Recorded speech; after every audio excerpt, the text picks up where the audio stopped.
Good to go. All right. Hey, good morning, everyone. Good morning. Welcome. My name is Jeff Johnson, publisher of Minnesota Real Estate Journal. Thank you for everyone showing up today for our annual property management summit, and also all the people watching from home or their office. We appreciate you logging in here today. For anybody in attendance today, if you want to get a copy of the agenda, you can either scan the QR code that's on your table, or just open up a browser and type in rejournals.com/August 27 MN Lobby. Once again, rejournals.com/August 27 MN Lobby.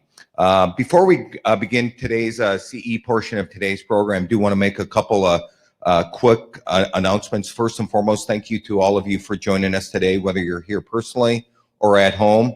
Also, a very, very special thanks to our sponsors for participating in today's program. And without these sponsors, we can't host these events, whether it's here or live stream or at Golden Valley Country Club or wherever we may be. So very special thanks to IREM, BDH, Clarity Commercial, MHA, Anderson, H2I Group, Dominion, Plan Force, Sun Control, Building Resource Group, Mohegan Hanson, Interstate Companies, Allied Blacktop, BMM, and Building Management Maintenance. So please join me in a quick round of applause for all of our sponsors. All right, thank you. And then if you are watching from home today, and if you are having any connection issues, please, at the top of your screen, there will be a red bar. Just all you have to do is just click reconnect. And if that doesn't work, just try it again. We're showing 5 bars here. And if that doesn't work, just copy and paste that URL and put it into Google Chrome. That seems to be the best browser to watch these webinars and stuff with us. All right, so on with today's conference. Today's program has been approved by the Minnesota Department of Commerce and the Minnesota Commissioner of Commerce for 4 hours of real estate continuing education credits.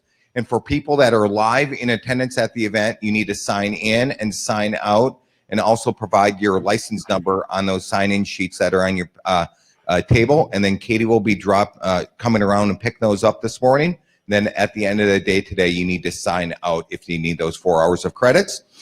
If you are participating and watching from home, you will need to answer 2 questions per hour, 2 CE questions per hour in the chat room. If you haven't done this already, please go to the chat room and type in your first name, last name, what company you work with, and your license number into the chat room right now.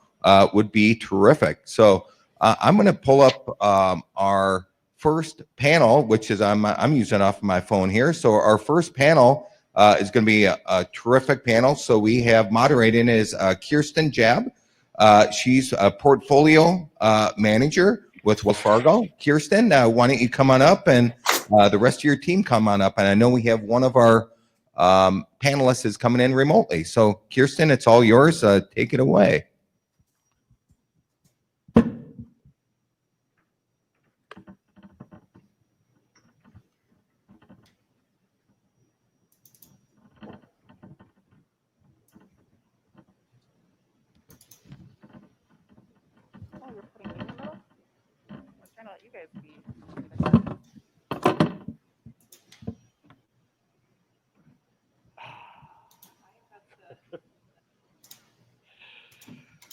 Good morning. Like Jeff said, I'm Kirsten Jabe. I am a property portfolio manager with Wells Fargo, and I'm your moderator for today's panel on getting through uncertain times, which, let's be honest, that is the name of 2020. Is Adele up there? Can we see Adele? Are we going to be able to hear Adele? I should have asked you that. Okay. Okay. Hi, Adele. Before we get started, I would like to introduce our panelists. We'll start with Adele. Adele Bayless is the general manager overseeing River Place, a 4-building commercial office campus in northeast Minneapolis on the Mississippi River. Adele's previous experience is vast, acting in a dual role of property manager and operator for a complex downtown entity with 4 separate ownership groups. She's also managed a 27-story high-rise and other office and industrial parks in both Glendale and Santa Monica, California. Adele has held positions with Legacy Partners, CBRE, and Cushman & Wakefield. Adele's leadership experience includes chairing the events committee for the Commercial Real Estate Diversity Collaborative. She has been a member of the City of Vandus Heights Public Health and Safety Commission and a past committee chair for the Security and Emergency Preparedness Committee for BOMA Greater Los Angeles. Welcome, Adele. Glad to be here. Oh, there she is. Adele, could you turn on your camera on your screen? It's the top blue button on your screen. There you I are. can. Hi, everybody. Well, welcome. Jen Niergaard is Director of Property Management and Leasing for Schaeffer Richardson. She's an experienced professional, having worked on the Ameriprise Financial Corporate Real Estate portfolio, as well as now with Schaeffer and their multifamily and office portfolio. Jen grew up on a farm, loves to snowboard, and is a stepmom to 2 daughters, Sophie and Julia. She graduated from St. Cloud State University and holds an RPA from BOME International. Welcome, Jen. And to my other side here is Dave Wright. I feel like Vanna White and Dave Wright. Dave is the Director of Management Services for Newmark Knight Frank. He's responsible for all property management activities in Newmark's Twin City office, as well as business development. Dave brings 38 years of experience in the commercial real estate industry. He spent 30 years with US Bank as a senior leader in the bank's corporate real estate group, and he's held leadership roles primarily in property management, asset management, project management, acquisitions, and dispositions. During his career, Dave has been very active with several community organizations. He's a past city council member, deputy mayor for the city of West St. Paul, and he's currently the board president for Ronald McDonald Charities Upper Midwest. With that, let's get started. So as I said, our panel is primarily focused on managing your properties and assets through uncertain times. Let's dive in, shall we? Go. Let's talk about some key lessons that we have learned through COVID-19 and the recent unrest of George Floyd's murder, as well as the events of last night. Dave, do you want to kick us off? Yeah, I'll be glad to. Thanks, Kirsten. 5-6 months of this has taught us a lot of things relative to the COVID pandemic. I think first and foremost, expect the unexpected. Certainly every day that rolls around, we're learning something new. One of the things that we've learned with our tenants is we need to be really transparent. We need to be really communicative. Tenants are starved for information on how buildings are going to run. We get a lot of phone calls and a lot of emails about what are you doing with this? What are you doing with that? We found in my group that the more we communicate, and it doesn't have to be a large communication, it doesn't have to be formal. It just needs to be out there for the tenants to know that as a building manager, representative of a landlord, you have some control of what's going on with the building and give tenants that peace of mind that they want in terms of knowing what's happening, not just within the buildings, but within their spaces as well. We had talked earlier and you had mentioned some of the groups that you're involved in. So BOMA and the Downtown Council. Any information you can give us about what those groups are doing and helping to prepare? Yeah, and I will tell you that BOMA and the Downtown Council are heavily aligned on all things downtown, and that's not just COVID related. Clearly the civil unrest that we've experienced and even within just the last few hours downtown Minneapolis, BOMA and the Downtown Council are very much partnered with the Chamber as well as the City of Minneapolis. Certainly there's a consortium of property managers who have been in the downtown area for many, many years, who collaborate on a daily basis I talk to a lot of my colleagues in downtown literally daily. And, you know, even though we're competing firms, this is a small real estate community, especially if you think about Chicago, Houston, Los Angeles, New York. This is a small real estate community. So the more we talk and collaborate with each other, the more well-informed we are. Thank you.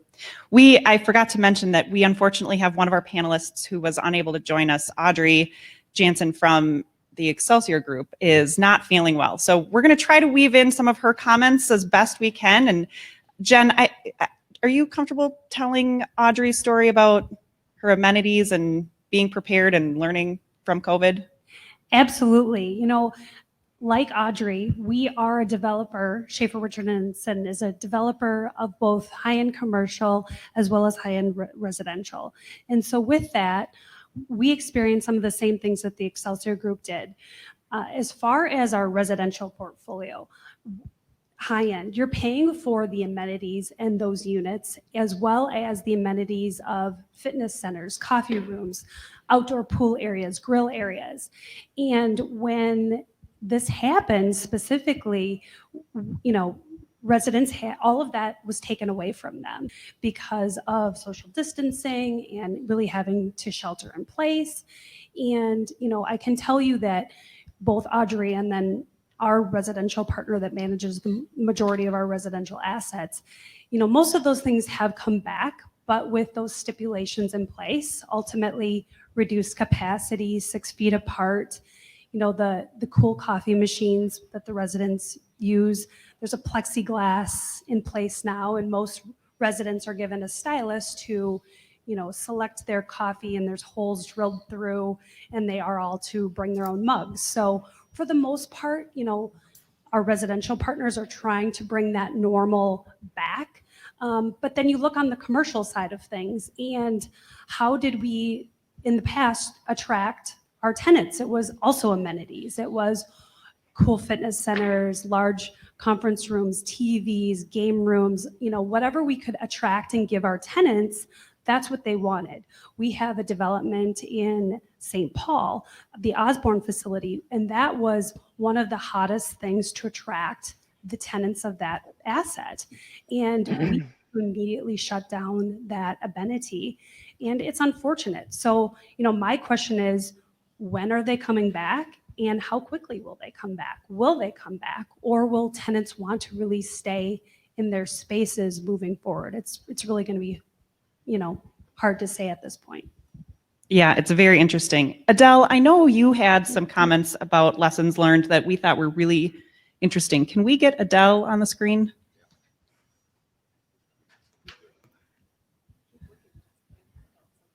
Hi, everybody. Can you see me? We can hear All you. right. Good morning. A lot of the lessons that we learned on our team, particularly through COVID, was the expression of understanding went a long way with tenants. A little bit of information because things changed quickly, and the feeling that they were being taken care of. That was very important to them. Whether or not we actually did anything didn't seem to matter. But us talking to them, making it clear that we cared about their health and that we were paying attention to developments as they came, as they developed, was very, very important. Also, security. We locked down early. We have, since we're 4 buildings, we have a lot of windows, a lot of doors, 17 entrances.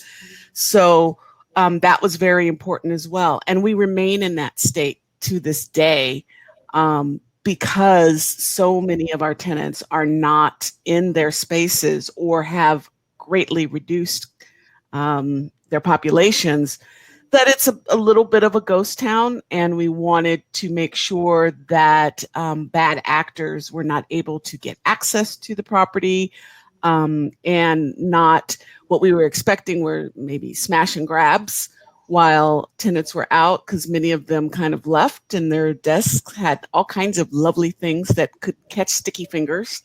And So we worked really hard on that, and we were very lucky. We haven't had any instances.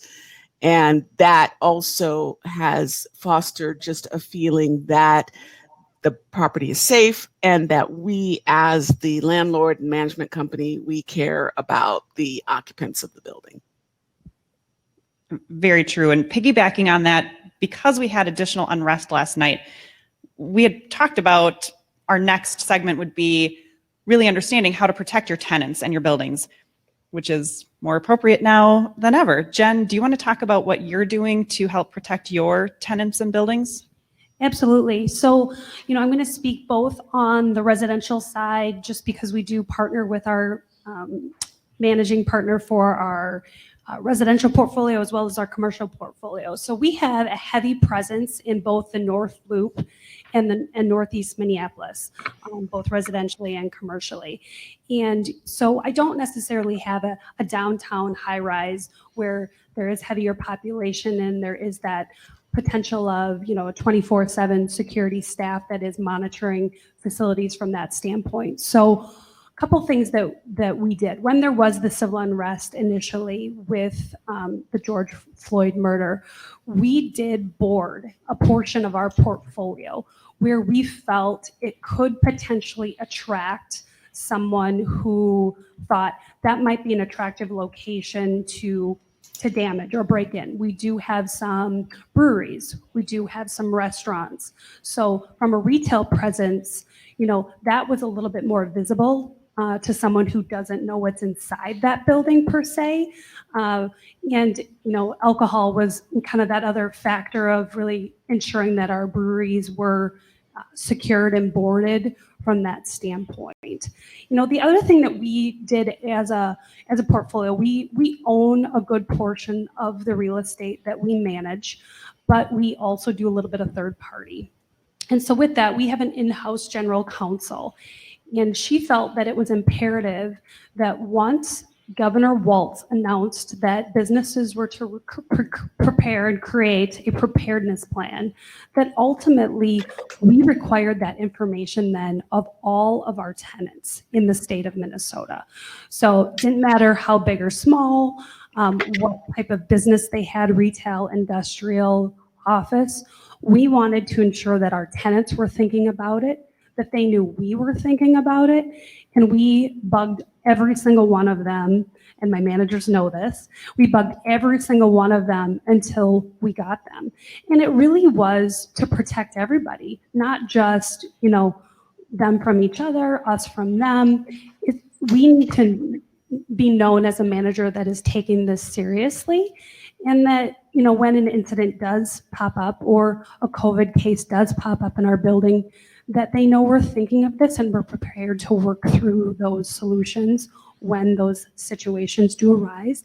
And unfortunately, they do arise. So, we feel really good about how we prepared on that front.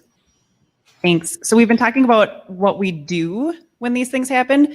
I'd like to dive into how we can prepare for the unexpected. Last night as a prime example, I think one of the biggest things that we had talked about as a group, and Audrey brought this up, and I think we all echo this sentiment, is to react in real time, to always be connected and to be connected to your resources in the community, to your security personnel, to all of those available options that we have. Last night, for example, when we started hearing about the rioting and what was happening downtown with the looting, we immediately locked down our skyways. And I think that was something that a lot of buildings did, just that quick, instant reaction. Jen, do you want to talk again? We'll pass it right back to you about how you have been trying to prepare in these uncertain times. Absolutely. So as I mentioned, we are not in the downtown core. So one of the things that we're doing proactively is we do have security patrols at the majority of our assets that are in the North Loop and Northeast Minneapolis. So we are looking at increasing that level of patrols and that activity. And we do secure our buildings just like the majority of you do as well. However, in the event that a tenant leaves, a door is propped open, someone doesn't physically lock their door, those are the types of things that our security patrols are catching and then informing us either that evening or early the next morning to, ensure that our tenants are hearing about that type of preparedness that we're doing on our end. And it is something that we know already we're going to increase, over the course of this next year. And I would say that, while we have to be aware of costs for our tenants, ultimately the tenants are open to this expense because they know what is happening, especially in the city of Minneapolis with unrest right now. And there is uncertainty. And we want to partner with them on preparing for this. Thanks. We're gonna come back to you, Dave, on this, but I want to skip back to Adele because I feel like we're not hearing from Adele and seeing her because she's. I'm listening. Preparation is something that's a little bit of my passion, and I have a philosophy that we need to prepare for everything because emergencies happen, but we don't know when they're going to happen, but what we can do is prepare for them.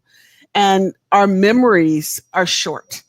We have had unrest or other types of things. For instance, before COVID, there was SARS, there was Ebola, there was the bird flu.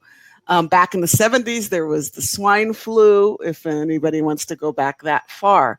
And what we do, and it's probably part of our psychic, I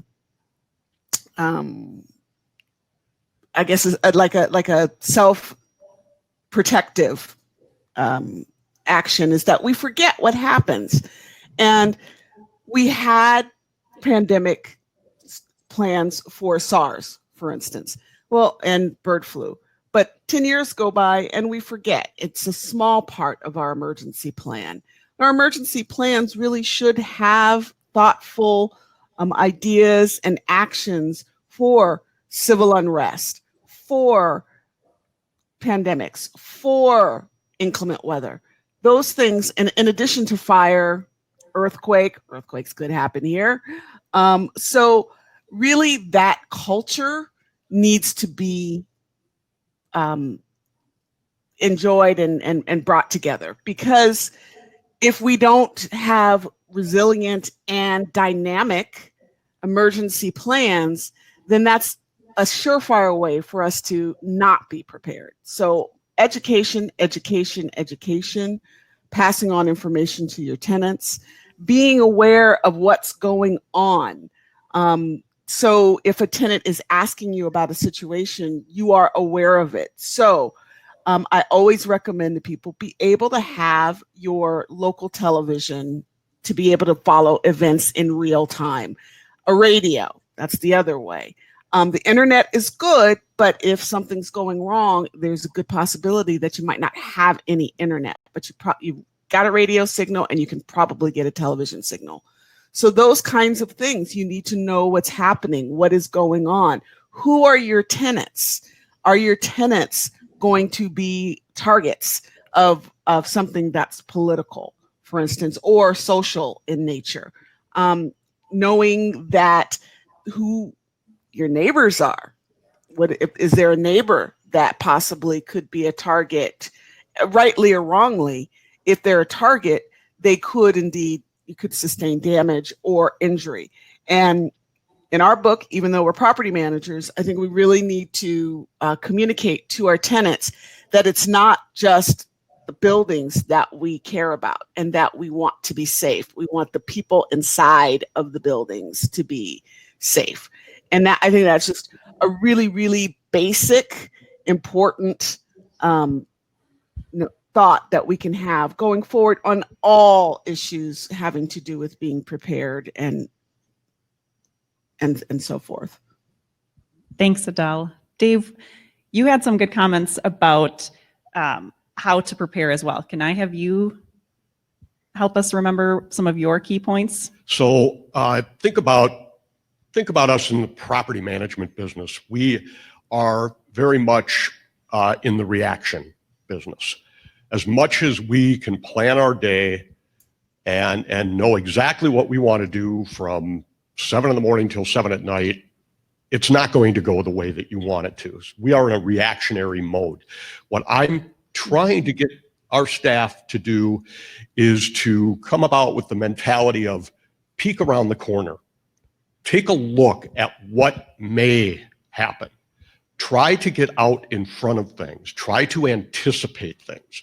There are certain things you cannot anticipate, but if you get into the thinking, at least from my staff's perspective, if you can peek around the corner and anticipate, then you can better plan for how to deal with some of the things that you're going to get hit with. Adele and I are actually attached at the hip on exactly things that she talked about, is that it's all about planning. It's all about getting in front of things. And we as property managers and in this business don't have the luxury very often to take a good hard look at our planning. And certainly COVID started us in terms of looking at our plans, pulling them out, dusting them off. Don't develop a plan and then put it on the shelf or put it out on your shared drive and say, oh yeah, I've got one of those, no problem. It's a process of constantly updating that plan, constantly reviewing that plan, constantly putting that plan into practice. So that's the point where in the business of property management, we can all get ahead of things and we can all anticipate. Now, that said, we somewhat saw the pandemic coming. And in our case, we did start to look at some of our emergency preparedness, some of our protocols. You know, Adele brought up bird flu and Ebola and things of that nature. We looked at what we had developed in our plan back when those calamities were threatening to hit us. And here was the problem. It didn't hit us. And so we put our plan back on the shelf. All of us did. And said, okay, well, we passed that. That was a shot over the bow. But I asked staff when we started hearing news about COVID, we need to dust that plan off. We need to test it. We need to make sure. So our plan has been not rewritten, but it has been added to, and in a very robust way. Same thing with civil unrest. I have to tell you that I'll be the first one to raise my hand to say that I was caught a little bit off guard. If you guys remember the Wednesday night, Thursday after the George Floyd incident, we had a pocket of violence in downtown, and it was quick in and quick out. There was not a significant amount of damage. There was plenty of damage, but if you think about Lake Street and you think about some of the areas, Lake Street and Minnehaha, where the 3rd precinct was, that's damage. Few broken windows, we can deal with that. But I got caught off guard, and here's a bad spot to be in. I don't like being caught off guard. So having a pocket of protesters come into downtown and break a few windows was another. Take a step back, look at that plan, get it out, rewrite it, or write it in a more robust way to be ready. I will tell you that I'm pretty proud of the fact that we did that. And last night we plugged and played with our emergency plan, and it worked beautifully. Had we been that prepared 2 nights after George Floyd's murder, we would have been in a much better spot with our tenants than we were. This morning, I can tell you that every one of our tenants got an emergency notification at 10:30 last night. They knew exactly what was going on. They got 3 or 4 emails via an emergency notification overnight. Everybody knew what was happening. So, but anticipate. You have to anticipate. And so I would encourage property managers that haven't dusted that plan off, or if you don't have a plan, good thing to put on your agenda in the next few days to start looking real hard at that. Get that plan out, dust it off, update it, make sure that you've got it in a position where if you have to pull the trigger on that plan tonight, you're comfortable doing that. Yeah, and make sure you know the plan. I think that's what I keep hearing from you and Adele, Exactly. that you can't just write it and put it up there. You have to know it inside and out. You need to make sure everyone on your team knows it inside and out, all the way down to your basic security staff, that they know what to do when something happens, because it's going to be security that calls you at 10 o'clock at night and says, hey, this is happening right now. And that's what testing the plan is all about. That's exactly what you test your plan for. It's not just do your call tree. Put together a simulated event, and you don't have to do anything that's elaborate, but put together a simulated event that will touch on the major points of your plan and make sure that you've got everybody engaged and they know exactly what to do. Yeah. All right, we're going to switch gears again, not to give you whiplash, but we are going to talk about technology. I think it's been a little bit of a depressing couple months here, 8 months, whole year. And the technology that's coming out right now for COVID especially is really intriguing. I know for myself, for example, at Wells Fargo, we have been running the gamut, trying to find whatever type of technology we can to keep our employees safe as they start to come back and return to the office. We've looked at the temperature scans, and I'm sure you've seen those places you've gone, the iPad where you look at yourself, and those are great. They scan your skin surface temperature. We're looking at some that will scan the tear duct of your eye, which is the hottest part on your face. We're even starting to hear about technologies that use closed circuit TV monitoring to say, you are within 6 feet and have been within 6 feet for 10 minutes. Let's get a handle on that. Or you have your mask and you are wearing it like this, which we've all seen, doesn't help. To also go to run the gamut of contact tracing to say, hey, Kirsten came down with COVID. Where was Kirsten in the complex? And who was she in close proximity to and for how long? So those are some of the technologies that we've been looking into. Dave, I know you have some technologies that you've heard about, and we'll go to Adele as well because she has some other technologies. Sure. So there's a million different technologies. You guys have probably been looking at the same thing we all have been looking at. So our approach going into reentry was or is what we call the door to floor concept. So basically, as a building manager, as the landlord and owner's representative, we understand and will take responsibility for getting people safely from the minute that they walk into the door of the building to the point that they get to the door of their suite. Once a tenant is in their suite, we require a plan from each tenant so that I know, so that my staff knows exactly how they're going to deal with COVID inside their space. We realistically cannot account for every building that walks in, or every person that walks into a downtown high rise. It's virtually impossible. You have street access, you have multiple Skyway Link accesses. We had tenants come to us early on and say, how many of your staff are going to be involved in checking temperatures of people as they walk through the building? Great concept, but when you sit down and you start to build that on paper, it just doesn't work. The things that we're finding with the door to floor method is tenants want to see things. They want to see what you're doing in the building to give them the comfort of knowing that you're doing everything you can to make them safe as they walk into the building and go to their space. So, for example, signage. We have signage everywhere. I'm sure everybody here and everybody that's out listening to this has signage. We have decals on the floor. We have signage in the elevator lobbies. We have signs up in the skyways. We have signs everywhere. People want to see that you're taking their issues seriously. So we're reminding people, you need to wear a mask. You need to stay 6 feet apart. You cannot overload an elevator. We even give you a diagram as to how to stand in an elevator. Tenants are less enthused. They're appreciative, but they're less enthused about some of the higher end technologies that they can't see. So for example, in our fitness center at 50 South 6th, we do an antimicrobial treatment on all of the equipment.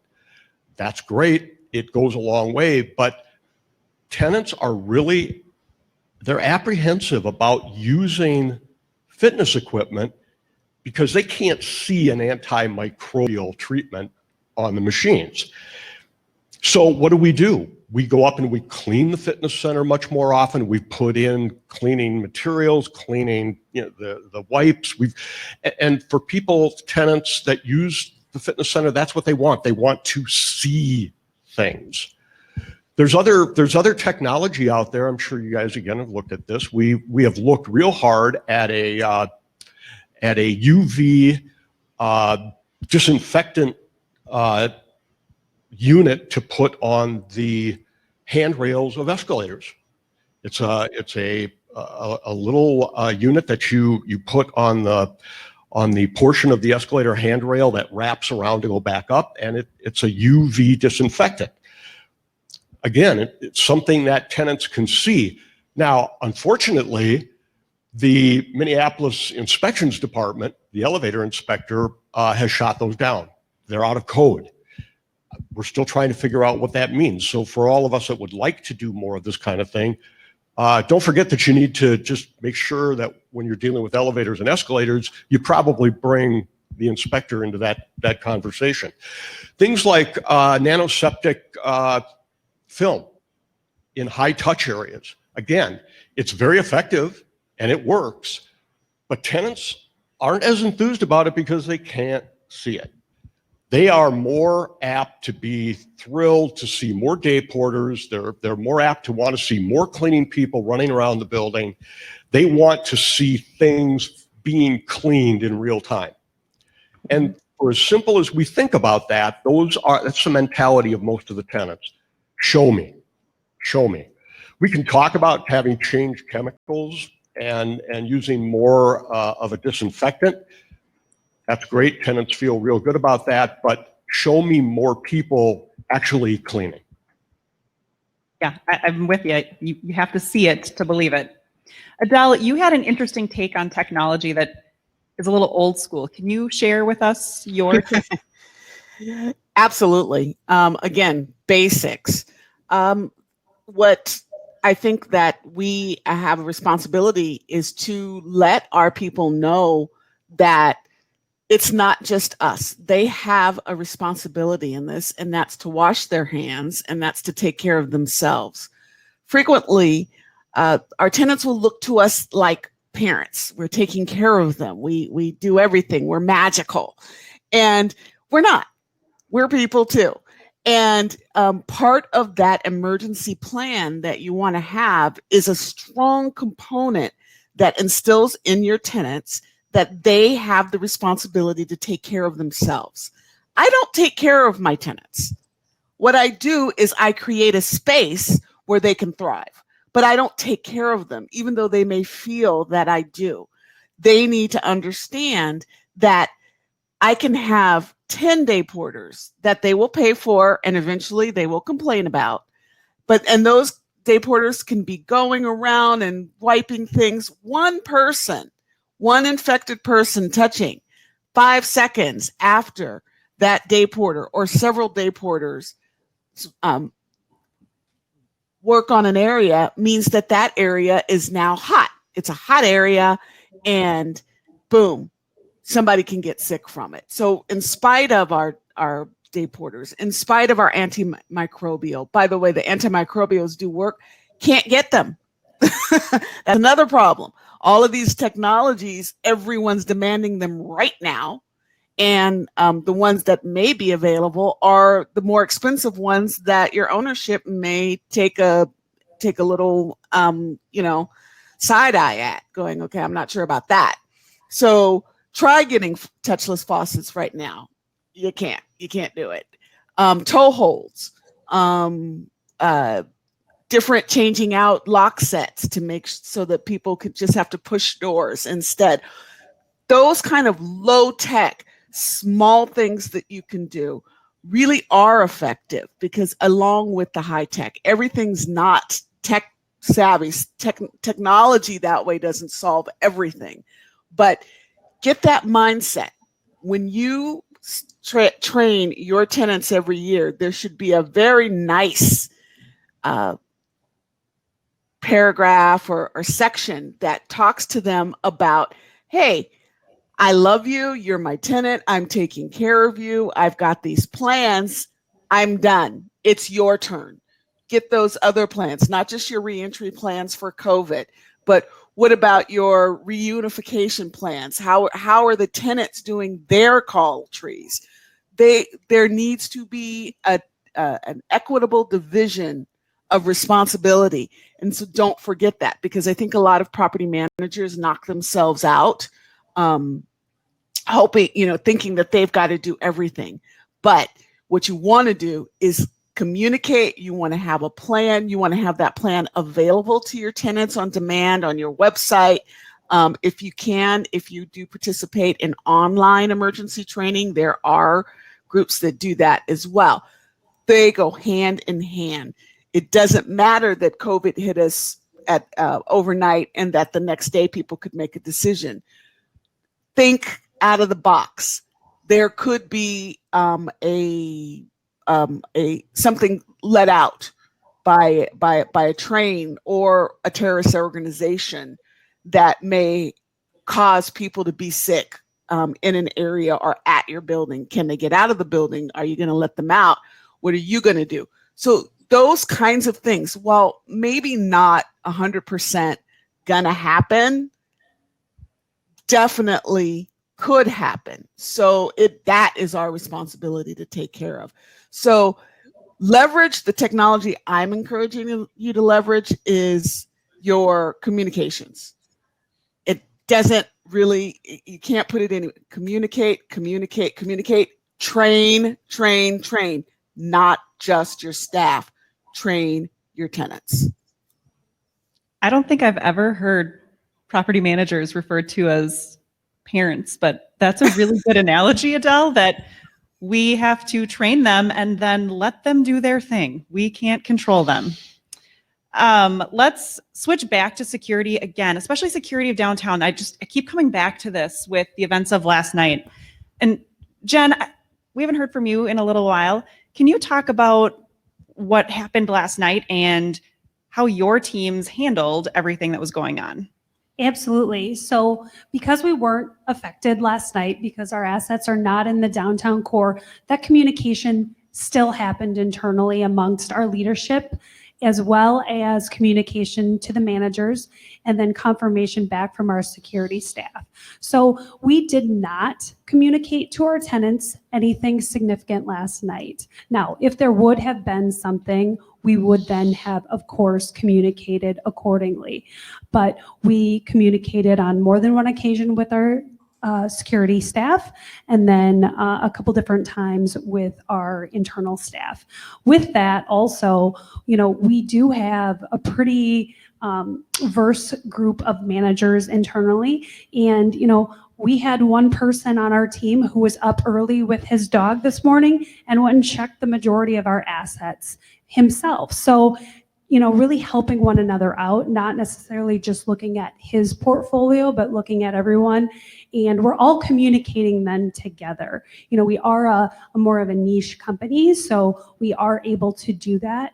But with the number of assets that we have in Minneapolis, we do look out for each other, and it's not just a manager looking out for themselves. We own our assets, and so we look at it from, we all have stake in this, and we have to team together. When incidences do occur, we definitely check our camera footage. And, if our tenants, when we know our tenants have that footage as well, we try to follow up with them to ensure that things are being tracked and managed and then provided to the police department for that reason. Another thing that we're doing, as well as the increased patrols here in the very near future to help with the civil unrest, is to also purchase additional and improve our additional cameras and quality within our portfolio. Sometimes cameras don't necessarily produce the best results. You might not know the person, even though the person is very visible on that camera, but the more cameras also in a facility can help deter some of that activity from happening. So those are some of the additional measures we are also taking with our Minneapolis assets from that standpoint as well. Sounds like everybody dusted the plan off and knew what to do last night, which is great. I feel like we're all in this together and getting some good lessons out of the interesting 2020. We're coming to a close here, I think, but I would like to let each one of our panelists take a few minutes and give us their final thoughts. Oh, my watch is wrong. Can we ask questions? Because we're wrapping up. Okay. Adele, do you want to give us your final thoughts and understand that we have 10 minutes? Absolutely. I think that my thoughts are many. What we're experiencing right now is the outside world really coming in and focusing and taking all of the air out for all of our businesses. And what do? We create the space for companies to do their business. And right now, between unrest, between COVID, other things, and then the ancillary with what's going to happen with schools, are people going to be able to come back? Are people afraid to come back because they have this feeling that it's not safe, particularly downtown? So I think that we need to work on those issues as well, because some are solvable in a community manner. So David's comments about working with the different groups and being a part of what's happening and knowing what's happened. I can't encourage managers enough. Get involved with local groups. Get involved with the city. Know what's happening. One day, go to when there's the City Hall Day with the mayor. Go to that. Those things. Know your local, if you can, know your local station captain. Visit with your fire department, your local school. Find out about that, that's nearby your building. Maybe you want to make friends. Maybe you want to do some supporting of things. This is a major upheaval in our society, in the world. I'll go that far. It is a major time. But what happens in a major upheaval? There are opportunities, and opportunities for us to polish our plans, to train our people, maybe not have to work so hard to get tenants to come to training because they understand now. So I know you've got those tenants that just do not understand how important emergency training is. So there. I do also want to point out one thing. Last year, or actually the first year that I did training for my property, and I do my training myself. I was certified in Los Angeles with the Los Angeles Fire Department as a high-rise consultant. And one of the basic questions I ask all of my classes is, you hate this. You've been in this class a million times. I'm going to tell you things you know already. And I had none of my tenants had previously been trained in evacuation for whatever reason. And I was shocked. In Los Angeles, it's they're very strong and strict training regulations. And in high rise, every occupant needs to be trained once a year, and they need to be trained within a month of coming to the property. And I went and I talked to some of the tenants, and I said, "You've never had a training?" And they said, "No, this is the first one." That is terrible. That is something that the Twin Cities needs to get a handle on. We have old buildings. We have buildings that are partially sprinklered. We have and we're not training our people. And we as a real estate community, that's our responsibility to provide that training. And we need to do a better job of it. So train, communicate. And once again, you're not their parent, but you want to be a benevolent guide and show them and tell them what's going on and happening. So my strongest takeaway from preparing is to know that you have to prepare, and then not just you, not just your staff, get those tenants on board and get them to understand that they have a responsibility for themselves, and that you, if suppose you had to shelter in place at your building, you're not going to feed them. Their company's going to have to feed them. And guess what I tell them? And if you think your company's going to feed you, probably not. They may indeed, you may have to do it yourself. And if you like Oreos, you need to bring Oreos. So taking care of oneself, which is, I think, a wider message for society at large. Thanks, Adele. Jen, do you want to go next? Yeah, absolutely. So I would say a couple different things.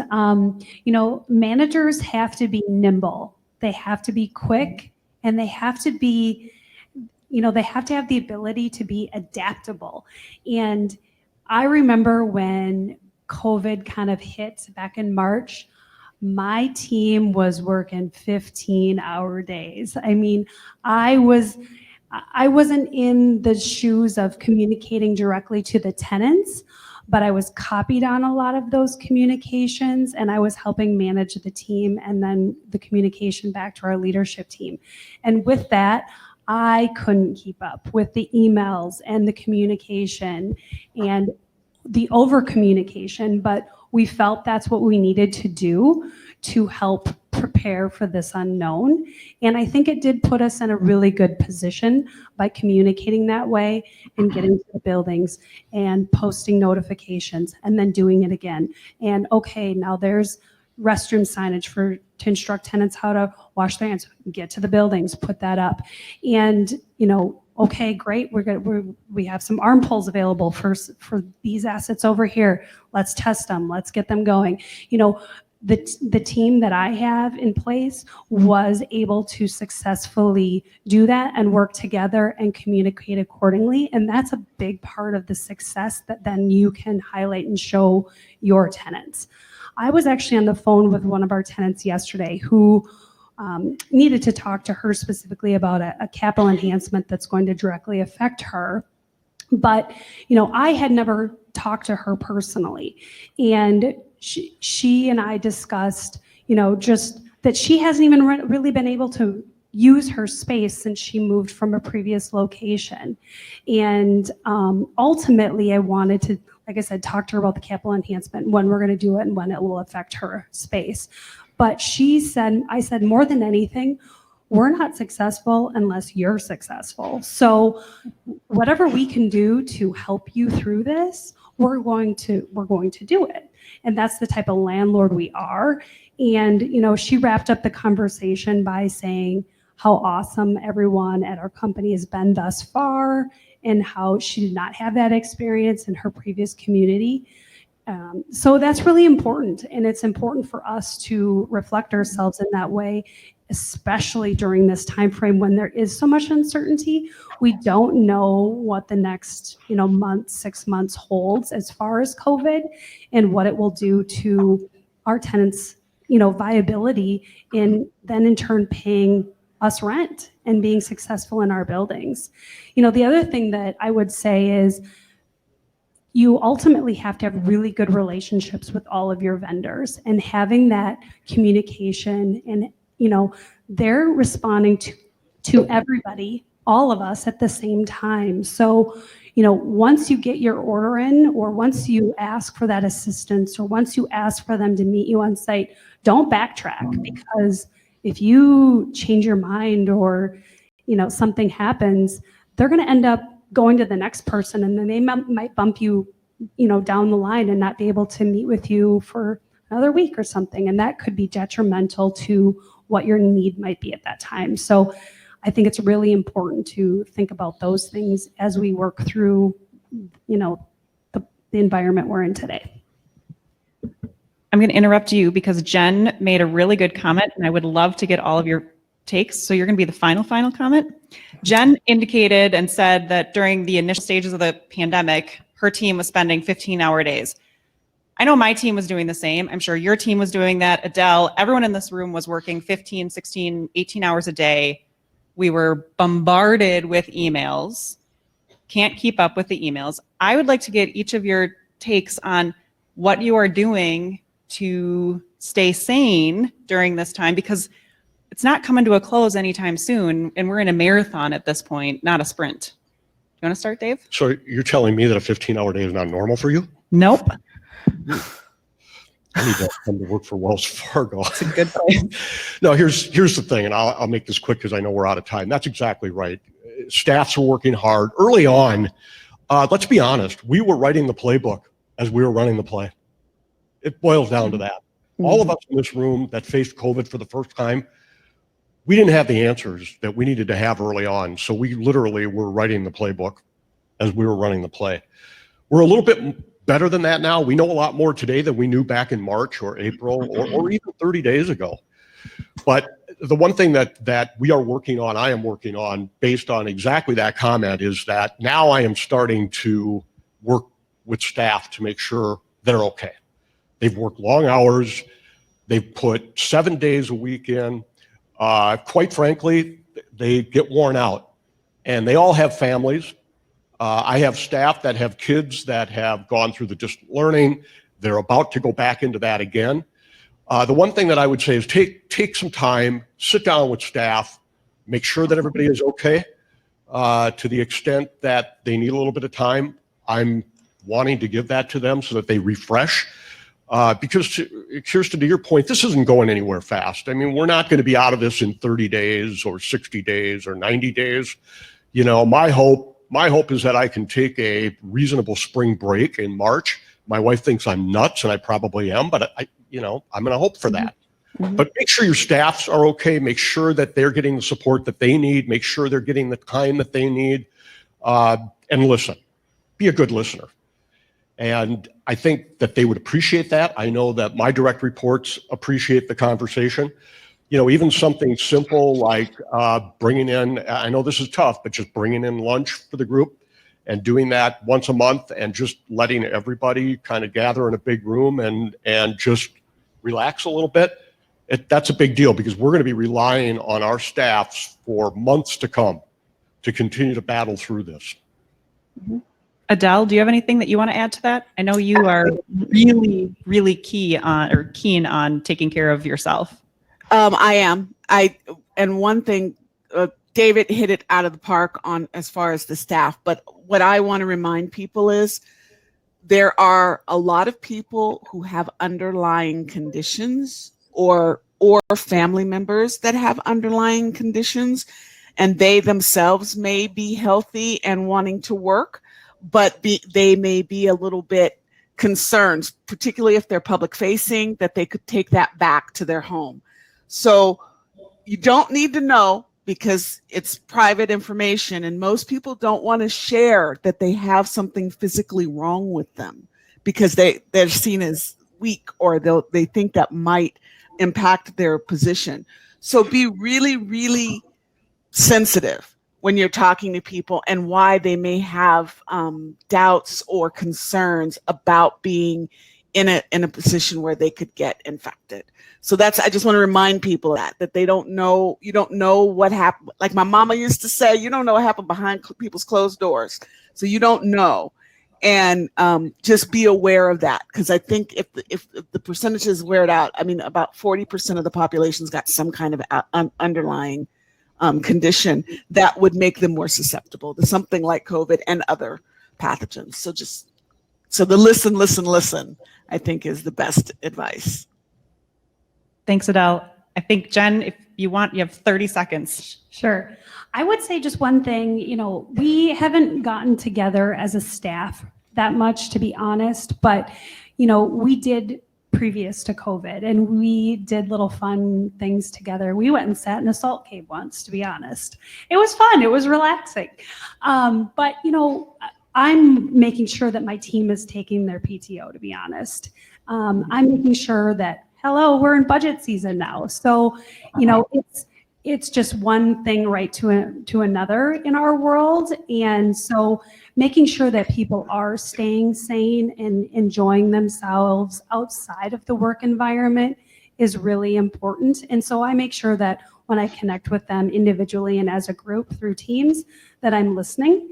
And, if they seem like they need some time, I encourage them to take that time as well, because it is important to mental health as well as the success of, the day-to-day in being a property manager. Thank you. Are we now officially actually at time? Unless there's any questions in the room.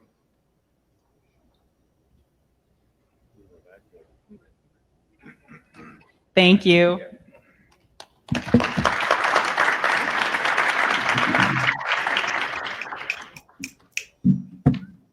All right, so this panel was really, really timely and awesome. So thank you very much.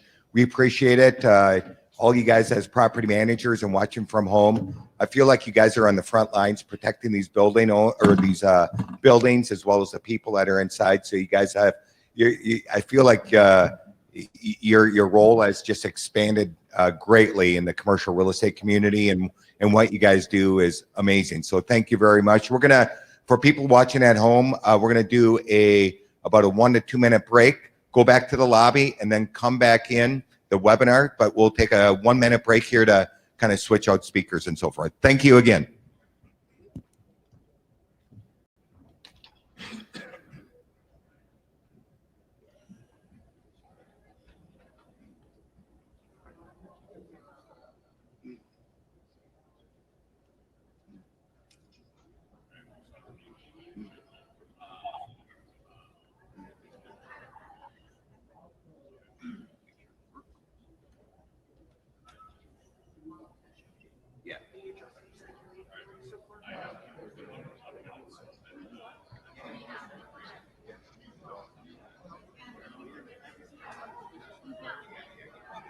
We just had to change our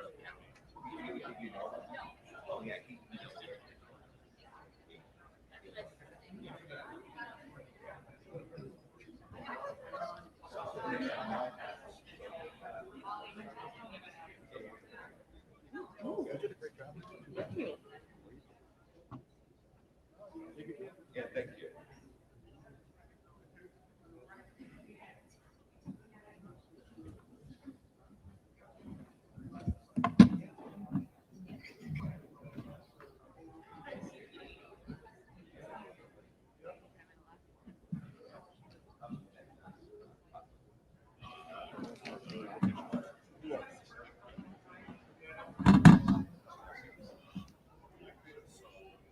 What? On that one? Yeah.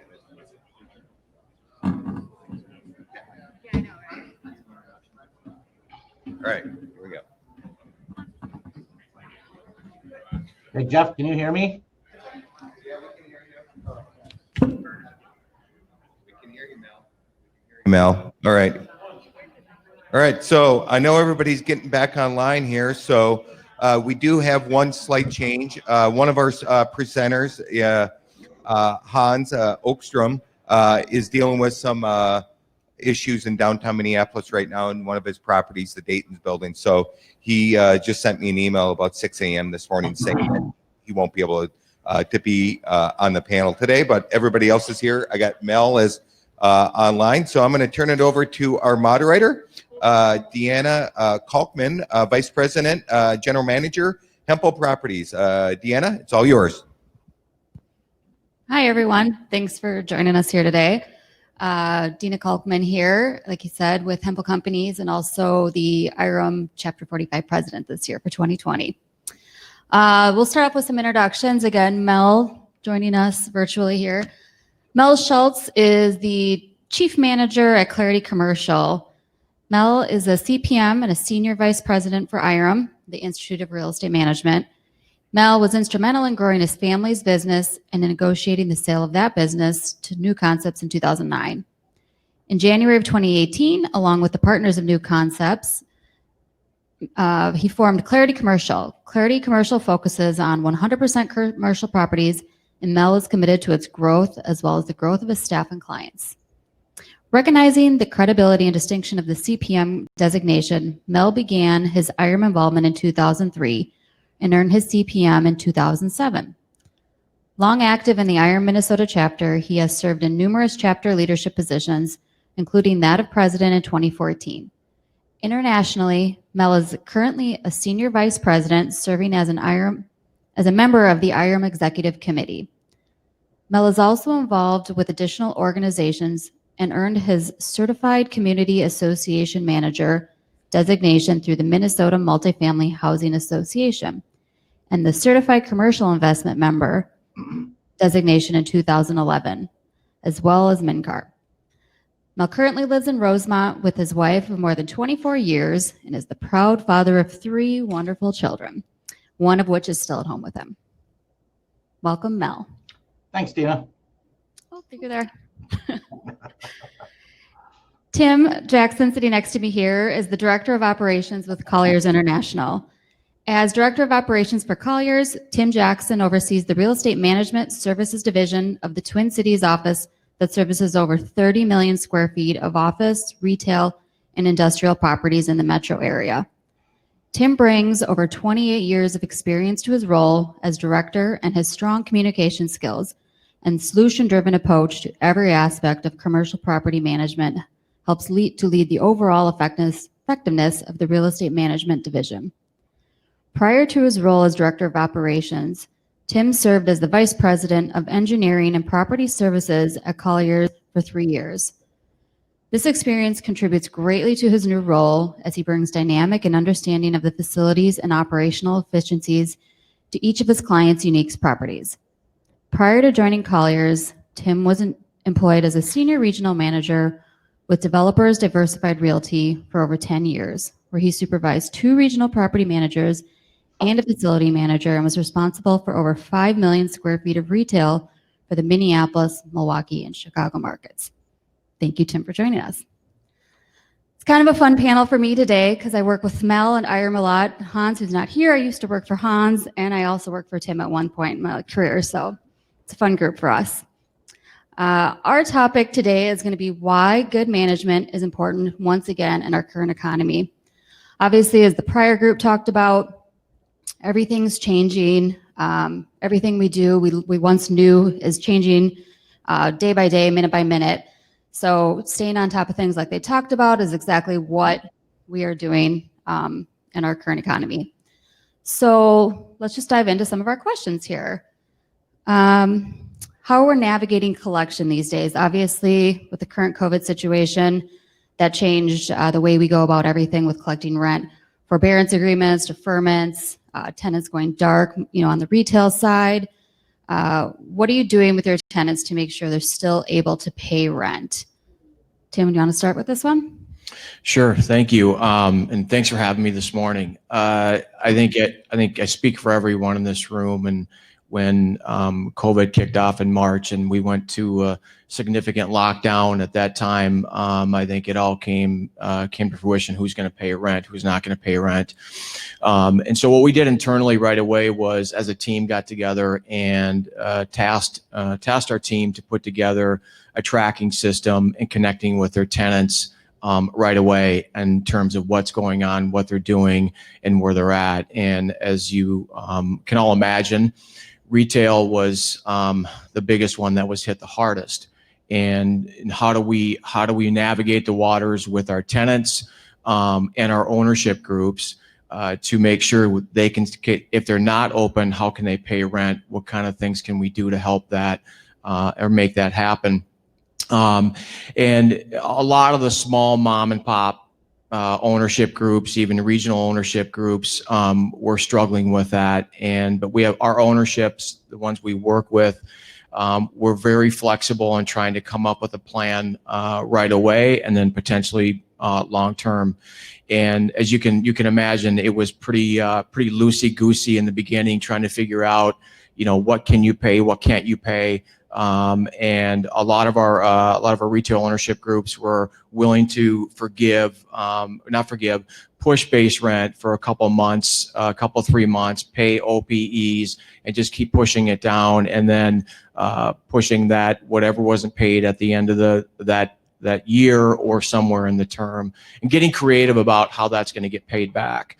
And that was a relief to a lot of our tenants. It gave them an opportunity to take a deep breath and wait for all of the legislation to get pushed through, and then the PPP loans, getting that activated. It was a lot of verbal agreements to keep things moving along, and now we're following up and memorializing a lot of that. So you can imagine how quick and fast that was with the retail tenants. But then there was a pause by our ownership groups. Okay, we've done this, we've given this, we provided this relief. Now let's start asking bigger questions like, let's give me a couple years of financials. What are your sales reports? Did you get the PPP loan? Where are you in that process? What kind of guidance can we provide? And that seemed to slow a lot of the we needs down, and give the owners more opportunity to get people right, or continue to pay what they're paying. So that's what we saw on the retail side, and that's still a work in progress, as most of you know. And on the office and industrial, we still saw a high collection of rents. In the industrial, we were anywhere 85, 90%. Office still maintained at the 95%. A lot of the industrial tenants we had were essential.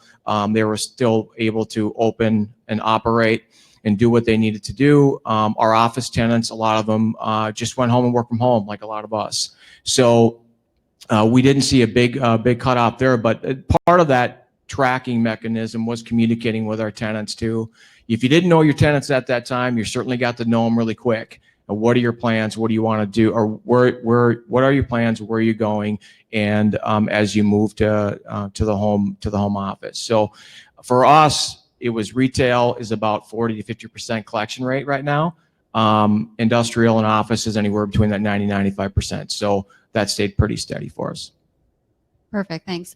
Were you seeing, or are you starting to see any maybe renewals or extensions out of that? Are you taking it and maybe, taking maybe a bad situation and trying to expand on it? Yeah, you're seeing a lot more that are going to, if there were any conversations prior to long-term renewals, you're probably seeing a lot short-term right now because people just are uncertain and how they want to phase that, and specifically office, right? If you had a footprint of 20,000 square feet and you've got half your staff working at home and it's efficient and feasible, you're looking at a different outcome. So there's a lot of those conversations going on internally, and I expect that to continue for the next at least 12 months to a year. Perfect. Mel, you come at it maybe with a little different perspective on the ownership side. Can you tell us about what you're seeing? Kim pretty much summed everything up, and I think Dave in the previous session, I like the analogy used where we're writing the play as we're in the play. And if you remember back when this first started, okay, it's going to be 30 days, so we'll work with 30 days, and then all of a sudden it got to be another 30 days, and then it started pushing out and all the speculation. So it was constant moving target.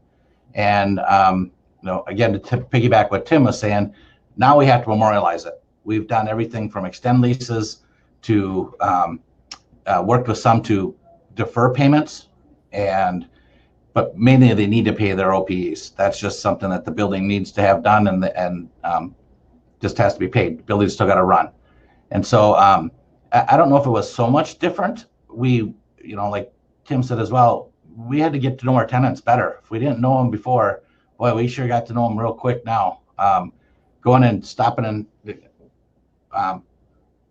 a staff member of mine and I go up to Monticello to visit this Mexican restaurant, and we just had lunch in the parking lot just to show the support. And not only did that go a long ways with just that tenant, but it went a long ways with the rest of the tenants in that small little strip center. So any little thing that you can do to show them that you care, that you're in there with them, share the PPP loan stuff, whatever type of financials they can get, and work through each one of them so they can make it through. So we can make it through together as a team, and at the outside of this, be good to go. What about, I know from my company, it was more dealt with on the leasing ownership side. They wanted to take the opportunity to reach out with the tenants. Again, like I talked about, maybe talk about a renewal or an extension if they're going to give them some sort of forbearance. So we kind of took the information and let our leasing and brokerage side handle it. I'm sorry, an ownership side. Who was handling it? Maybe Colliers. It was a combination of both. I would say it was almost more management ownership on our side. Our owners were incredibly, and I think they understood the situation, and writing the playbook as we go. We were also not only writing the playbook, but we were trying to get the information incoming. So we're providing the guidance to our ownerships about a certain situation we may know about with our tenants, and letting them kind of digest that and respond accordingly was where we saw most of our communication.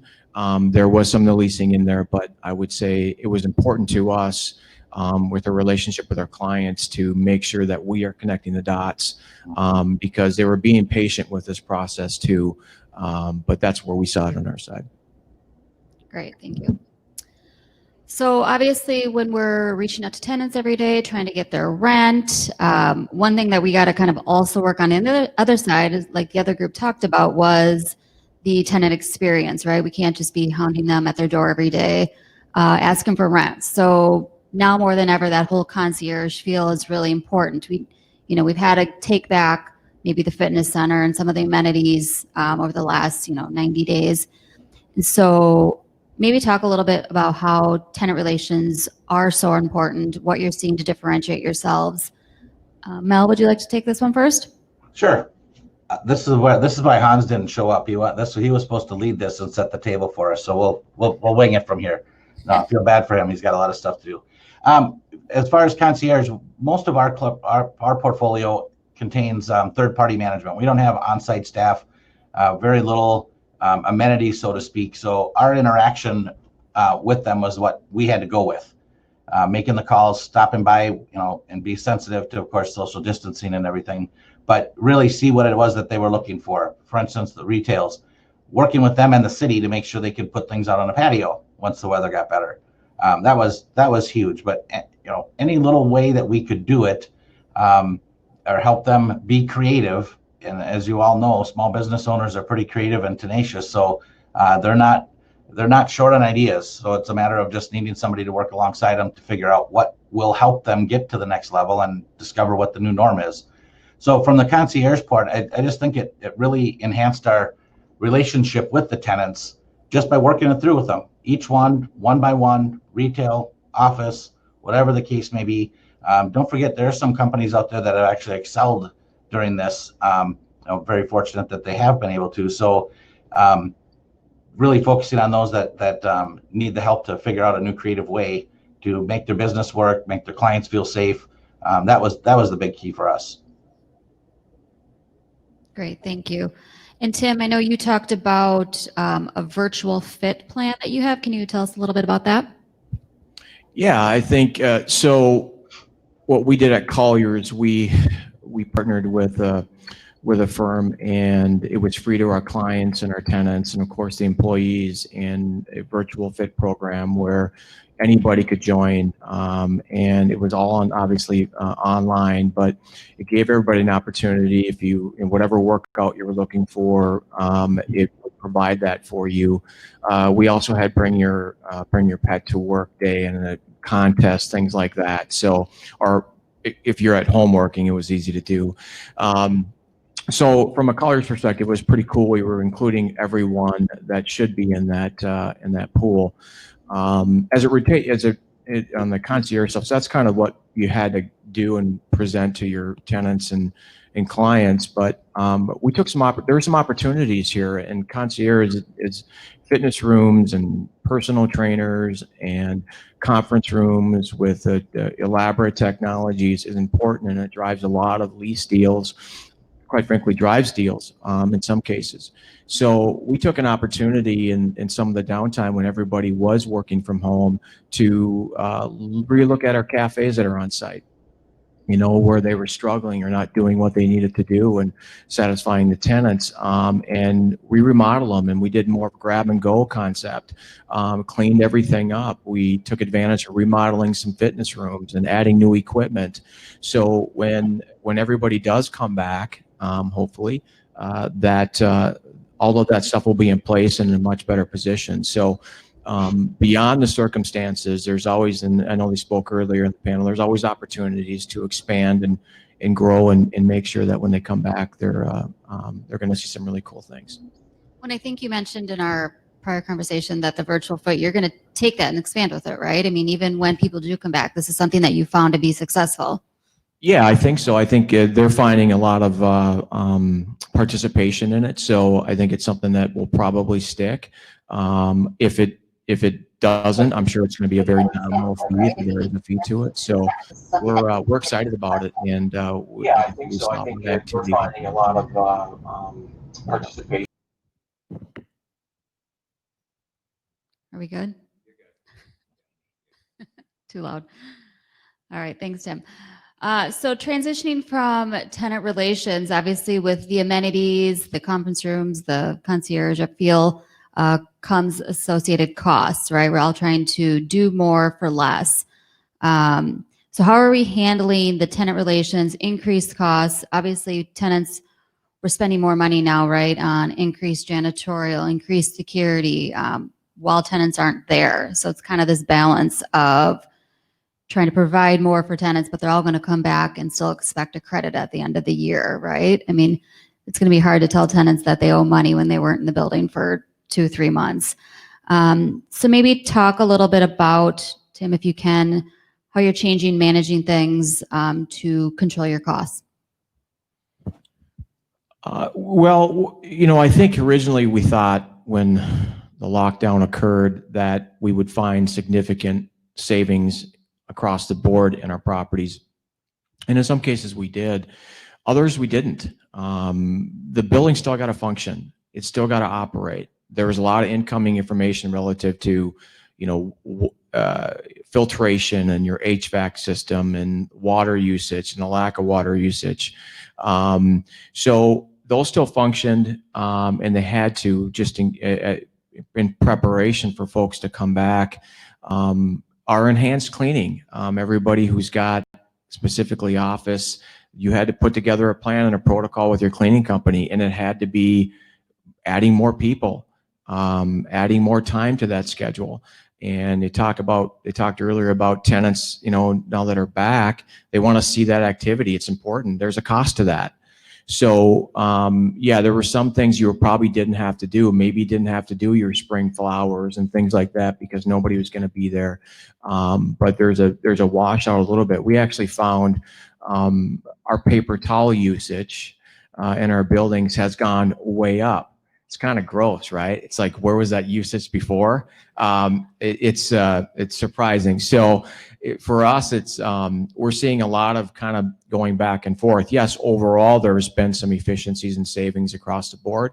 But as we talked to our staff early on, was try to find it quickly, communicate that to your owner, provide the guidance, and then plan accordingly throughout the year. Because if there are savings and we come back and there are projects that can be done while people aren't in those locations, great opportunity to move that forward. So, Great, thanks. Mel, can you maybe tell us a little bit about how COVID has affected your budgets and how you're dealing with that? Oh, he's gone. Tim, it's just you and me. All right, we'll move along then. Some day-to-day tools that are going to help us manage efficiently. So we're talking about, again, all these additional things that we're going to bring on. We're all doing more for less, right? So Tim, can you tell us a little bit about how you guys are working efficiently? I know you talked, obviously everyone's working from home right now, so we're not meeting all the time. Can you tell us a little bit maybe about how your internal team has really operated during this time? Sure. This is a great question because we've got a pretty significant teams. I'm going to separate a little bit on the engineering and property services. We've got about 75 individuals in the field at any given time, and we've got about up to 30 managers. So across the board, we've got a lot of different things going on, and it was really important to us right away to set up calls. And I would tell you, we probably had 3 calls per week, and we were executing either on Skype, Teams, Zoom, just like everyone else. But it was important to be on those calls for the connectivity because we all went away. And I think everybody understands in property management that human contact, those drive-by conversations, things that you can solve within a second, it just keeps your business moving. Where now you got to plan accordingly. You got to have a conference call. You got to have a meeting.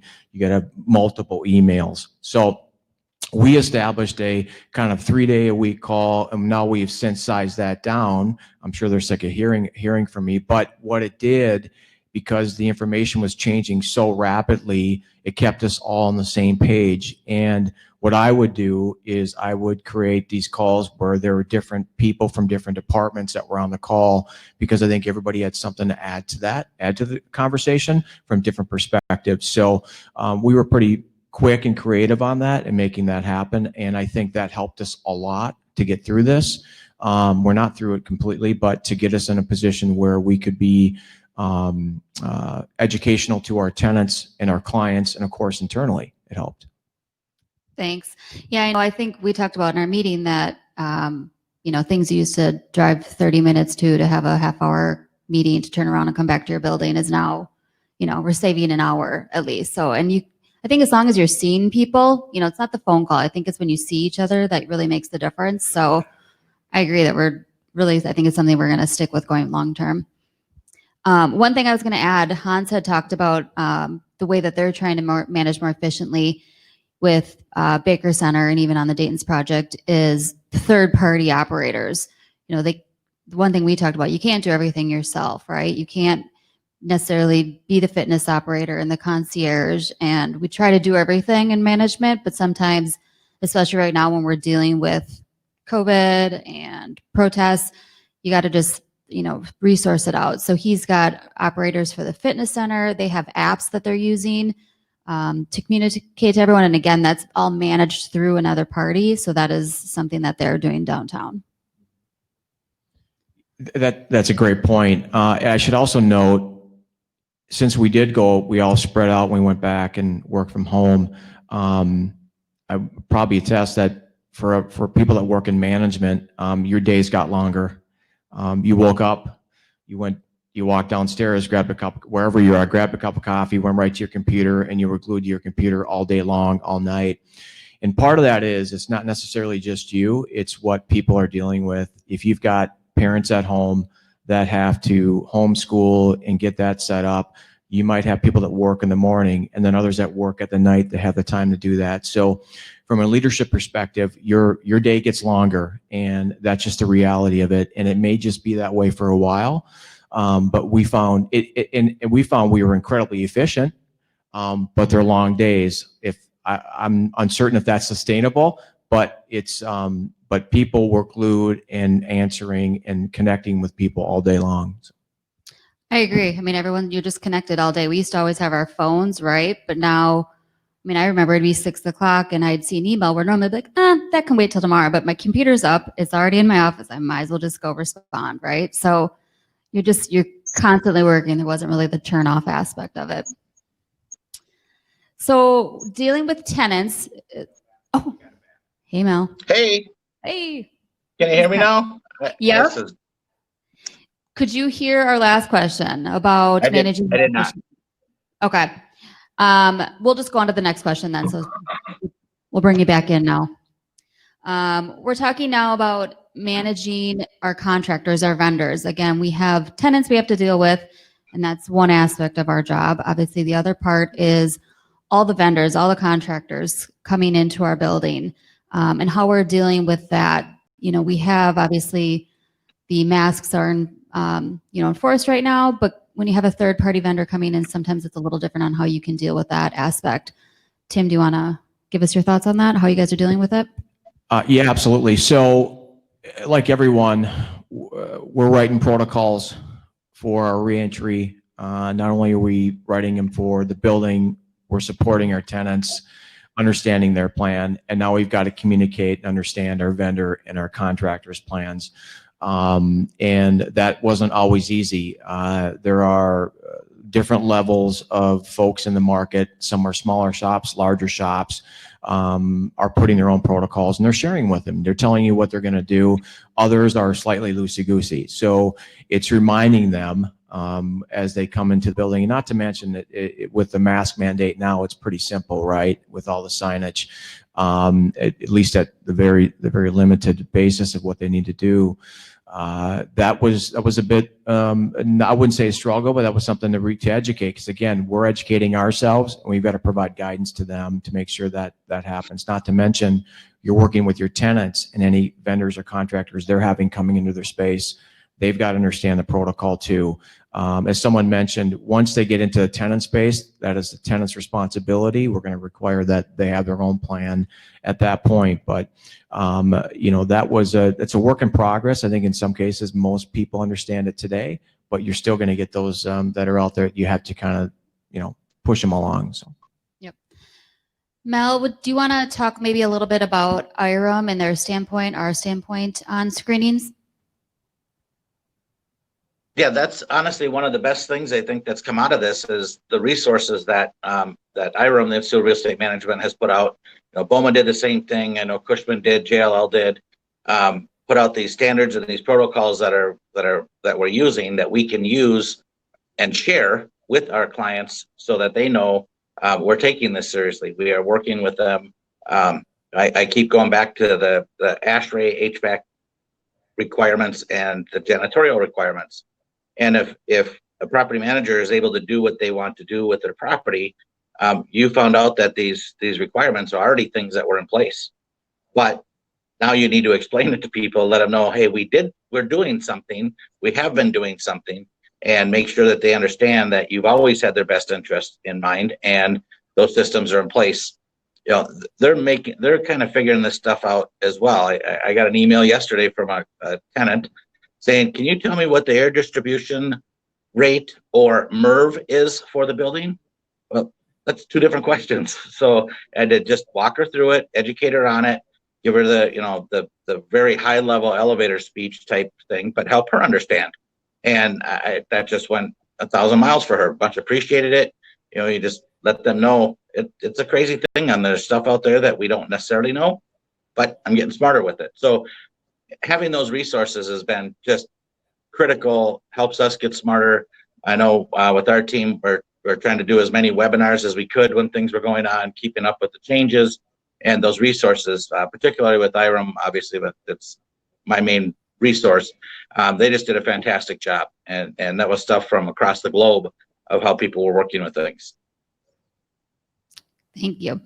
I know one thing Hans had talked about in our meeting regarding obviously the larger buildings having security full time. Again, they're not, no one I think yet is doing the screenings, or I'm sorry, the temperature checks necessarily, but they at least have the security on site to, if they see a vendor, contractor, someone without masks, that they can approach them. It's a little different. We've talked about on the tenant side, if you see that not happening, there's still a relationship you need to keep.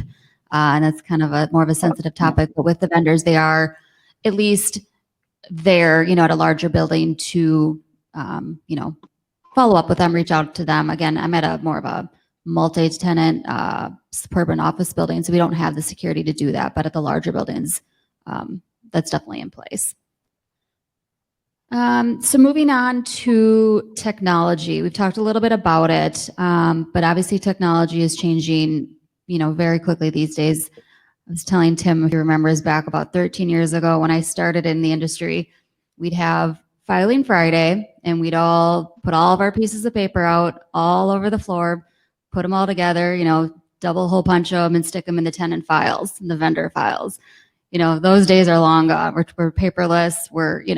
We've moved along a lot. So Tim, maybe you want to tell us a little about some of the technology that you guys maybe had before and have transitioned to while working from home.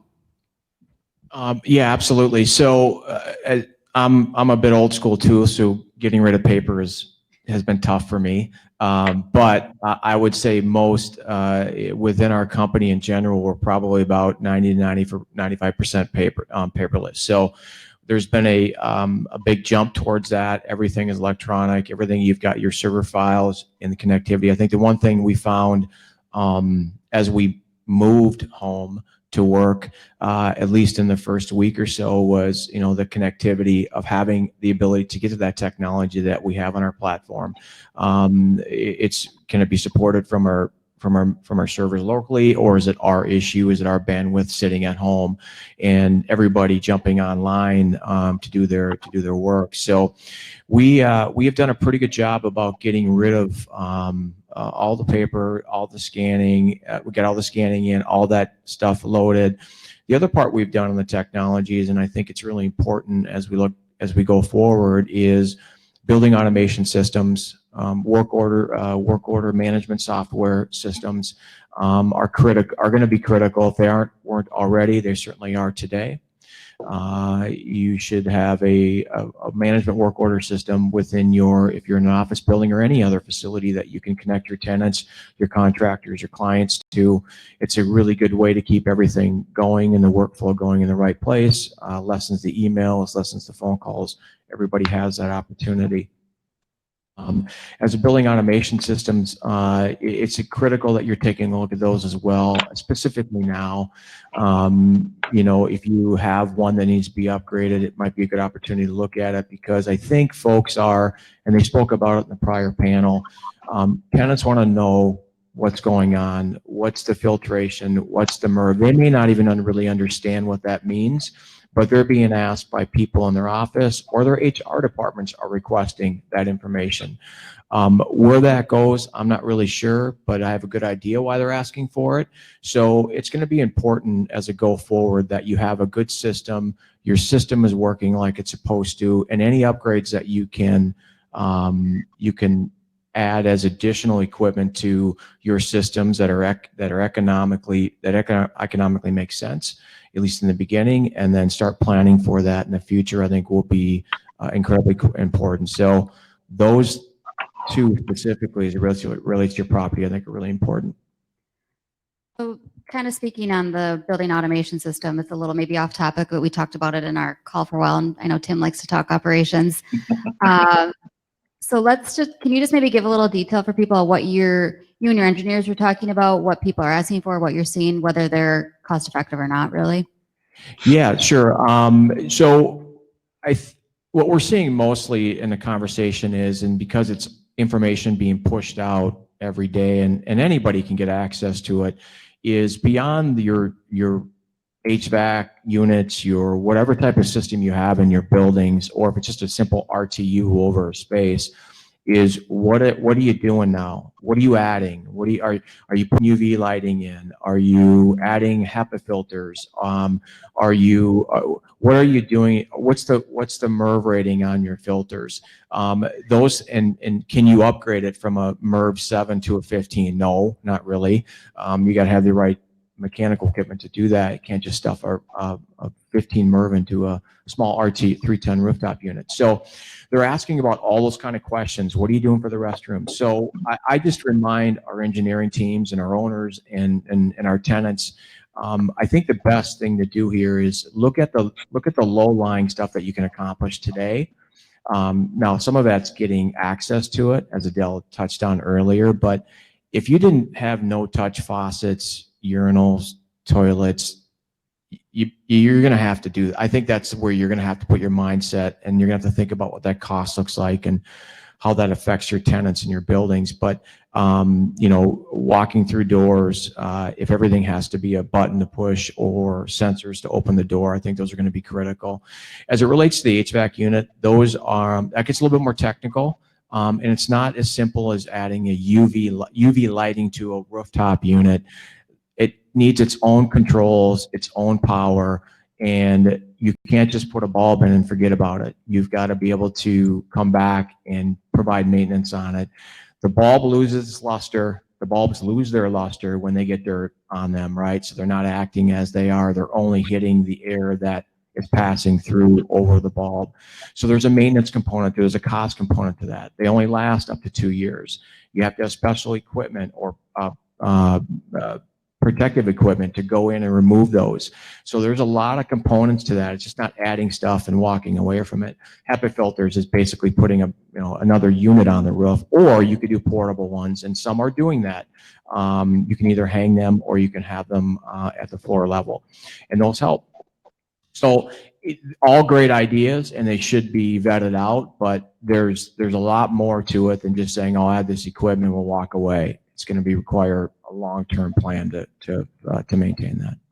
And obviously then it just depends on the size of the building, right? I mean, none of this is all going to happen on a 100,000 square foot building. I mean, it has to make sense too in the long term. Mel, do you have anything to add to that? Just the technology part, as we talked about in our phone call, I shared that we just switched a new management platform back in October.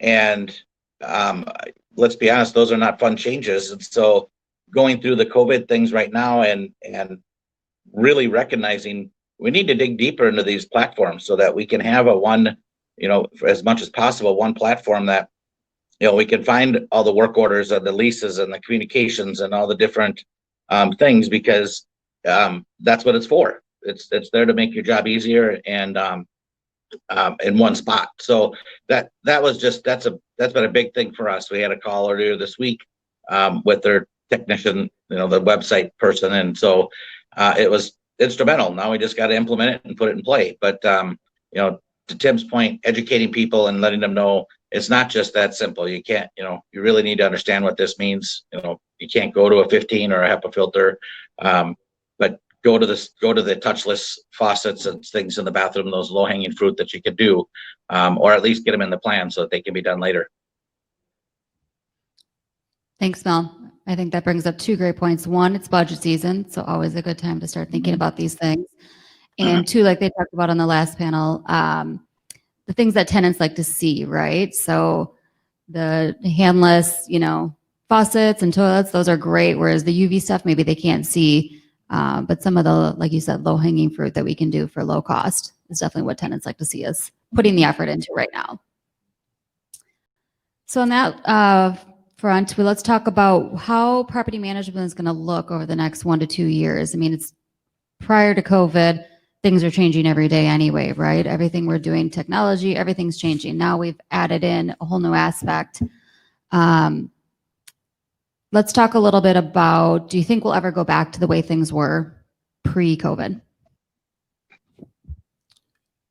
I don't know. I think we will go back to some normal activity, but I think some of the things that we've instituted now with this recent pandemic, I think will always be there. My hope is the mask will go away. We'll be able to see each other's faces and smiles and maybe frowns. We'll get back to having a full office and doing what we love to do.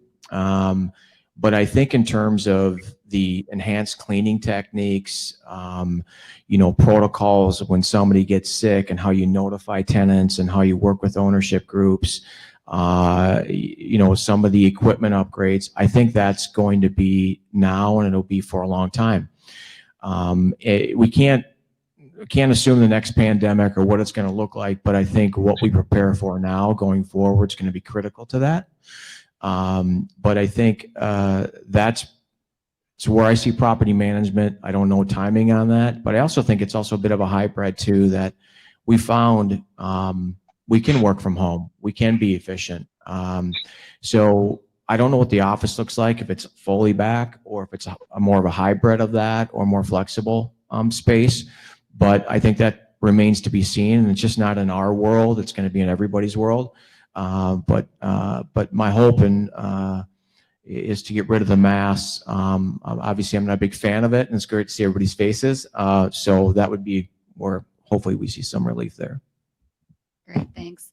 I don't remember if it was you or if it was Hans that was talking about, maybe coming into the office being a privilege going forward. Now we all got to go to the office, but maybe now that we've all been working from home so long, at some point, it's going to be like, you get to come in the office on Tuesdays and Thursdays, and kind of reframing the way people are thinking. Well, I'll jump in, Mel can jump in after, but so right now we're in phase one. We have weeks on, weeks off, and I actually go in on the week. I can go in because I like my dual monitors. I like all the connectivity. I don't have any connectivity issues. I love all the resources I have there. And it's just fun to not work at home in my basement. So, I was probably, when it all kicked off, I was probably 4 weeks to a gallon of gas, right? Nobody went anywhere. So even my short trip to the office is important to me. And I think, as we get through this, maybe into phase 2, people will see that as a fun thing to do, is to come to the office. Mel, Yeah, do you want to talk a little bit, keeping in contact with? Sorry. Sorry. I agree, Tim and Dina, that I like to come into the office. I've learned to appreciate it more. Maybe because I have a house full of chaos that goes on pretty much every day, and now with we've decided to homeschool our daughter, that it's just not as productive. But for those that are going to spend more time at the home, make sure that they have that work-life balance. Make sure that they understand, or that they have the tools to do it. I kind of joked about, my new best friend has been the PDF converter, that full package, so that I can sign documents and make words, so I don't have to print so much. Whereas in the office, I could just take care of stuff like that. But making sure that all your staff has everything that they need. Make sure you still get out to the properties, but it's going to be it's not a 9 to 5. It's not a 40 hours 9 to 5.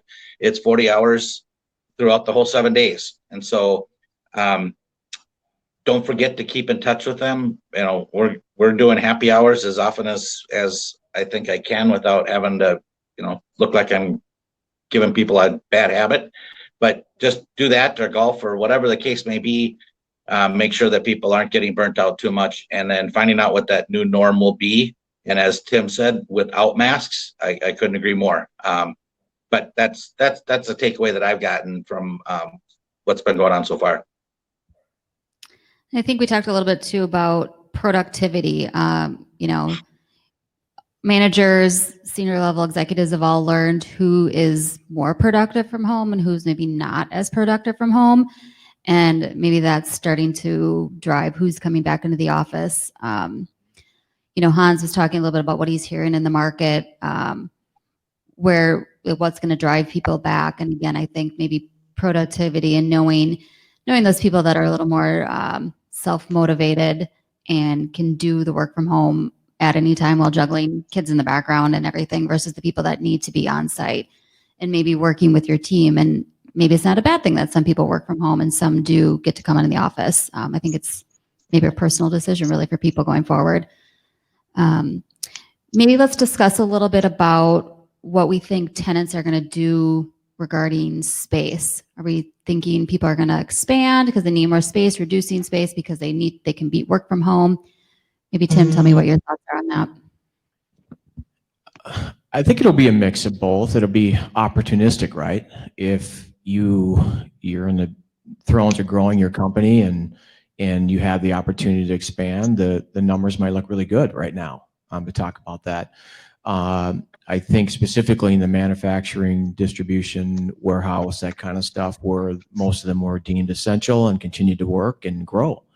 Where you might see some of that decrease is going to be in the office, where, again, a significant part of us went home to work.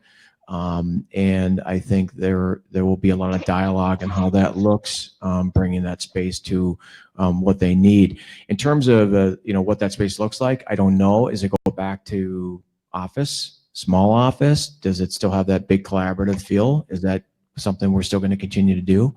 Open space, that remains to be seen. But if you can stagger your workforce, then that certainly can still be achievable. So I think it's going to be a mix. But like I said, in every negative circumstance, there is opportunity to look at stuff and be optimistic about it. And I think some of those folks are going to, I don't want to use the word take advantage, but it could be a good play for them to do that. Thank you. Mel, do you want to add your thoughts on that? Yeah, I had a little bit of technical difficulties there, so I'm not sure. What was the question? Sorry. We were talking about tenants reducing space or expanding in the coming years. Yeah, absolutely. It's been talked about, and I think Hans's Baker Center, anybody that's done that tour down there, saw what people were trying to predict later, is that going to more collaborative spaces, more open floor plans. I know we were looking at doing that inside of our space in our building, and that's just not something feasible to do right now. So people are reducing. We just have a suburban building in Egan. It's about 15,000 square feet, and I think our new market is going to be somebody moving from the downtown area to reduce in size and get to the suburb area. I mean, last night was a perfect example. It's just chaotic and things are crazy. People are scared. And so it's going to have a ripple effect all over the place. And so we just got to kind of continue writing the playbook and acting and doing things as we need to do. Perfect. Thank you. We're done a little bit early with our lack of our third person. I think, Tim, you did a great job keeping up. Keep talking. Do we have any questions that we have from anybody? Not everybody. Oh, we got one. I got one. Thanks, Stephen. Okay. Okay.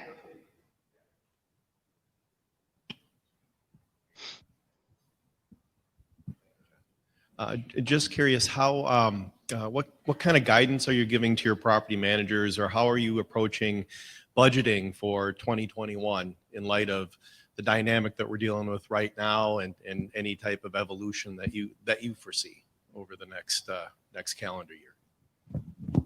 Great question. For me, it's about, you got to know where your cash flow is, right? That's going to be incredibly important, and who's in your buildings, who's going to remain in your buildings, who's going to remain open in operation. And wherever money you had saved this year that you may want to push the following year, providing that kind of guidance, but really connecting with your clients on this about where this is going to, what it's going to look like. It's so unpredictable. The CDC guidelines changed 2 days ago about testing, right?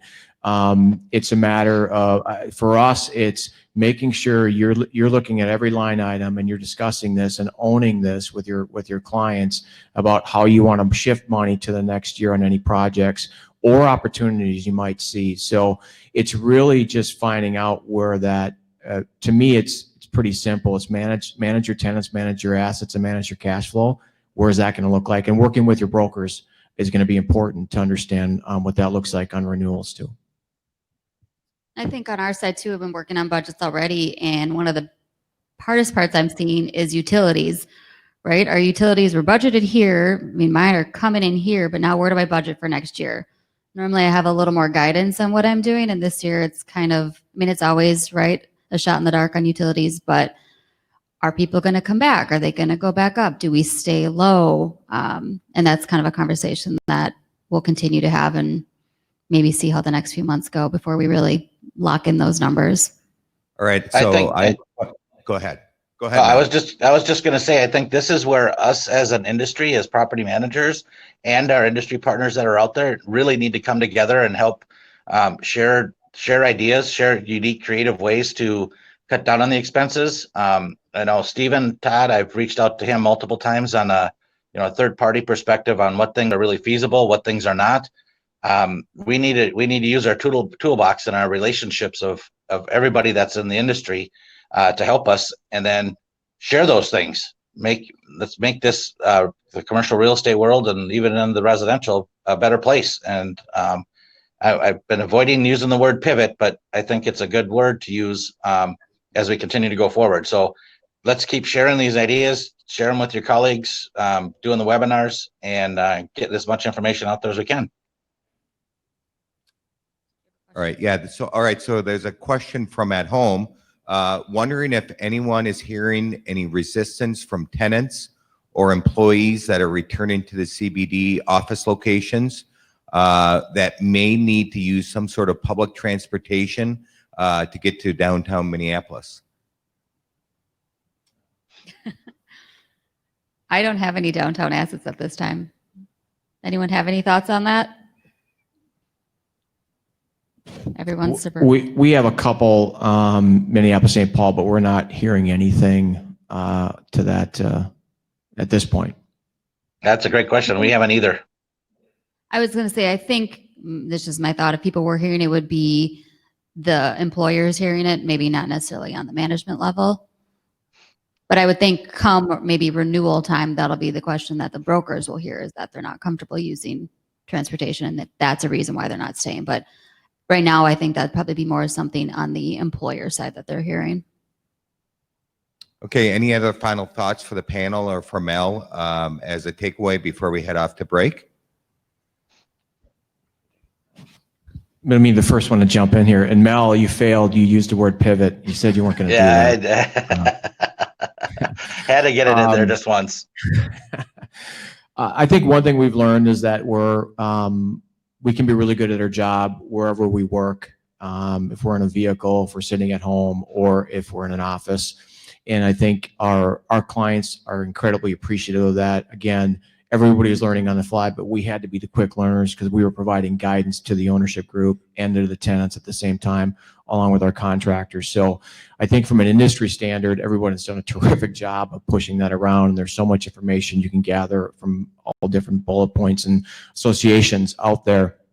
But I think one thing we learned about is that, and if anybody on the first panel, they talked about it, is, risk mitigation, update your emergency preparedness plan. I mean, really dig into that and know what that looks like. Have contractors available for pre-board ups or emergency board ups, emergency contacts ready to roll, people you can count on. We had some properties affected in the uptown market early on when the riots and things started happening, and we relied heavily on them. Now, I didn't send any of our property managers in there until they could go in and when it was safe, but the others that they were in there taking care of stuff for us and communicating, and it was incredibly important because we were taking that information to our clients, real-time information, and to our tenants. So I would tell everybody, make sure you dust those off, get those ready, and update them accordingly.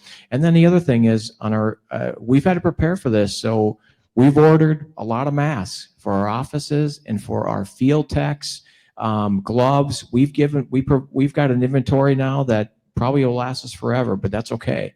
So a couple of things that we've had to change along the way that we'll probably continue to do as we move forward, because even if the pandemic is over, there'll still be some clients that I need you to wear a mask. So that's what we see.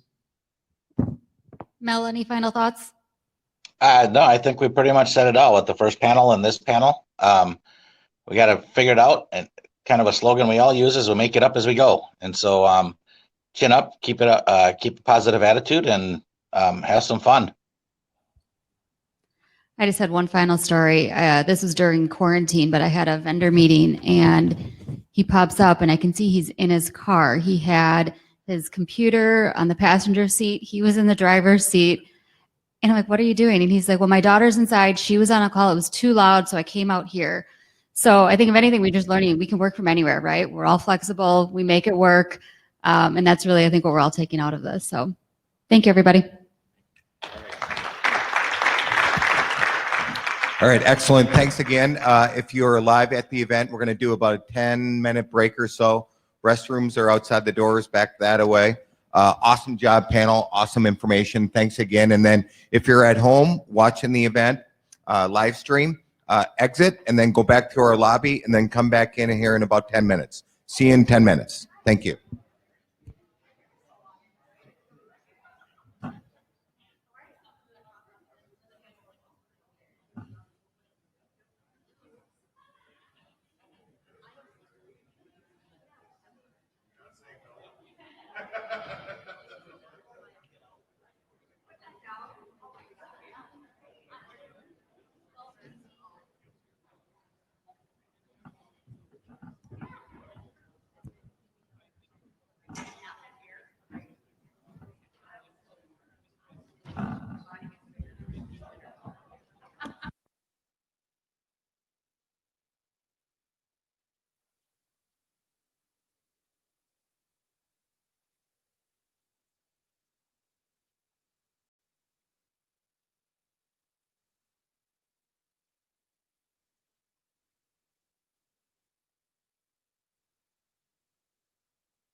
Hey, Brock, can you hear me?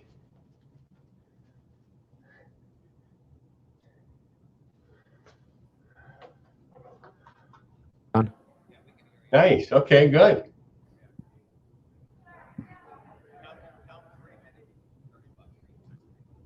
All right, I'm being told we're going to start in about 3 or 4 minutes.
Last email, Nils.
Okay. No, and then just make sure you flip the power switch on. All right, so, whoa, sorry about that. So if you are in the hallway, work your way back in. And I know people are, I just looked online, most of the people are getting back online. So as you are getting back online, please just make sure you type in your name, first name, last name, real estate license number, company name, to say that you're coming back on, because we did do a little 10-minute break or so. So please just do that for us. And then once again, if you're watching at home, you are going to need to answer 4 more real estate CE questions, 2 per hour. And they're going to just be random questions. So please make sure you answer those questions when you are, if you are watching from home. So On to our next panel. So we have Brock Ray, Marketing Director with PlanForce Group. Brock, it's all yours. Take it away, sir. Thank you, sir. Well, good morning, everyone. Thanks for coming back in. This is the best practices in marketing, leasing, maintenance, and operations panel. This one's going to be a little bit different. We got a bunch of brokers up here, so my apologies in advance. But no, these guys are good folks. So I'm going to start off to my immediate right, Nils Snyder of Kenwood Commercial. Nils specializes in leasing, sales, and investment property management around the Twin Cities. His depth of experience, breadth of market knowledge, and clear understanding of his clients' objectives leads to successful results and long-term relationships. He's completed over 8 million square feet in transactions with values over $1 billion. In addition to working with landlords and tenants, Nils helps clients to evaluate development opportunities in the metro area. Prior to forming Kenwood Commercial, Nils was a senior vice president with Colliers, where he was one of the top local producers. To my left is Mr. Kai Thompson of Lee & Associates, principal there. He's represented landlords for more than 2 million square feet of space and has been involved in more than 200 transactions in the last 6 years. You guys feel free to correct me if I'm getting any of those numbers incorrect, if they're dated at all. Prior to joining the Lee & Associates team, Kai was a vice president at Cushman & Wakefield. He started there in 2005 when it was known as CTMT and transitioned with the company through 3 mergers. Just couldn't make it successful for a single company, huh? Had three different business cards in 12 months. Nice. Sitting at the same desk. That's right, yeah. Kai specialized in office sales and leasing within the West Metro of Minneapolis, St. Paul. And online, joining us virtually, is Mr. John McCarthy of Newmark Knight Frank, Senior Managing Director over there in the Minneapolis office. He's completed more than 4,000 commercial real estate transactions involving more than 50 million square feet throughout his career and has been paramount in a diverse variety of commercial acquisition and disposition projects. Prior to joining Newmark in 2017, John was an executive director of office properties at Cushman & Wakefield, where he ranked among the highest producers in the brokerage division. And I'm told he was also a property manager himself early in his career. So, guys, the first question we have to ask any panel of brokers is, hey, how's the market doing? Nils? Yeah, I'm going to go to you first. The market is it's a bit interesting these days. John and I were on the phone, and Kai and I were talking beforehand. It's kind of, some mornings you wonder what you're doing when you get up in the morning, and some nights you're going to bed going, what did I get done? It's not been easy, to say the least. Kai, what do you want to add in on that one? Well, we were commiserating ourselves here right before this panel. Yeah, it's an interesting time. There are deals out there. There are deals getting done, but it's sporadic, and there's times where you go 2-3 weeks and you think everything's falling apart, and then they all come back, and you got 2-3 weeks to try to fit it all in again. So it's everybody's wondering what's going to happen. John, what's your take on that?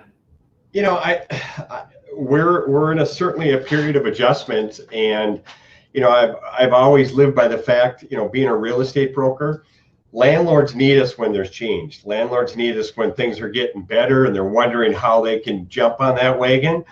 And they need us when things are going down, is how can they preserve their value of their asset. So, we are definitely in that window. We just got to figure out, how do we apply our years of experience towards moving forward. And I think that's what we're all kind of scratching our heads. But as Kai said, there's deals getting done. You can certainly stay busy all day long if you want. But like, Nils said, at the end of the day, you're kind of like, what did I get done?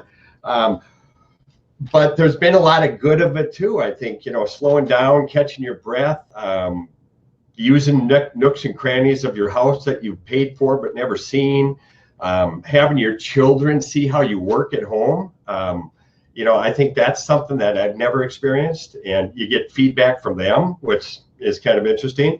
So you got to take it with a big grain of salt. It's the thing that I always come back to that makes me feel like we're going to get through this, because a lot of times when there's an economic swing, it's just in a region, it's just in a country, just in a state. This is something that, you know, there have been conferences in Dubai, Dublin today with the same kind of conversations. This is happening everywhere. So it makes a, you know, a level playing field for us. And we just got to figure out where our resources are best spent, I think. John, you bring up an interesting point. My 8-year-old came into me in like mid-June after 3 months being home, and she literally looked at me and said, "Do you do anything but talk on the phone all day?" My son came up to me, and so we have a basement. I'm down in the basement, and he's not here right now, but he's a financial planner. So we have Wall Street at one end of the basement, and you know, we have Main Street, the real estate group, at the other end. And one day he comes up to me, he says, "Dad, why are you always talking about parking in that one building? You've never, I mean, every day I hear you talking about this parking." And I'm like, boy, I needed to hear that, because it was time to get that aspect of a deal done, and it was dragging on. So, you know, it's, and I've gotten some pointers from them as well. So they're not shy about telling you that. Well, the other thing I'm finding, this is the first time I've worn a suit in 6 months. Yeah, and I can tell. So John and I were talking before the panel. He was wondering. He says, is there anybody there in the room? Because obviously the folks online can't see us. So yes, there's 40, 50 people here in the room with us. Although I noticed that I'm the only guy who still remembers how to tie a tie. So it's over and under and wrap through. Yeah, right.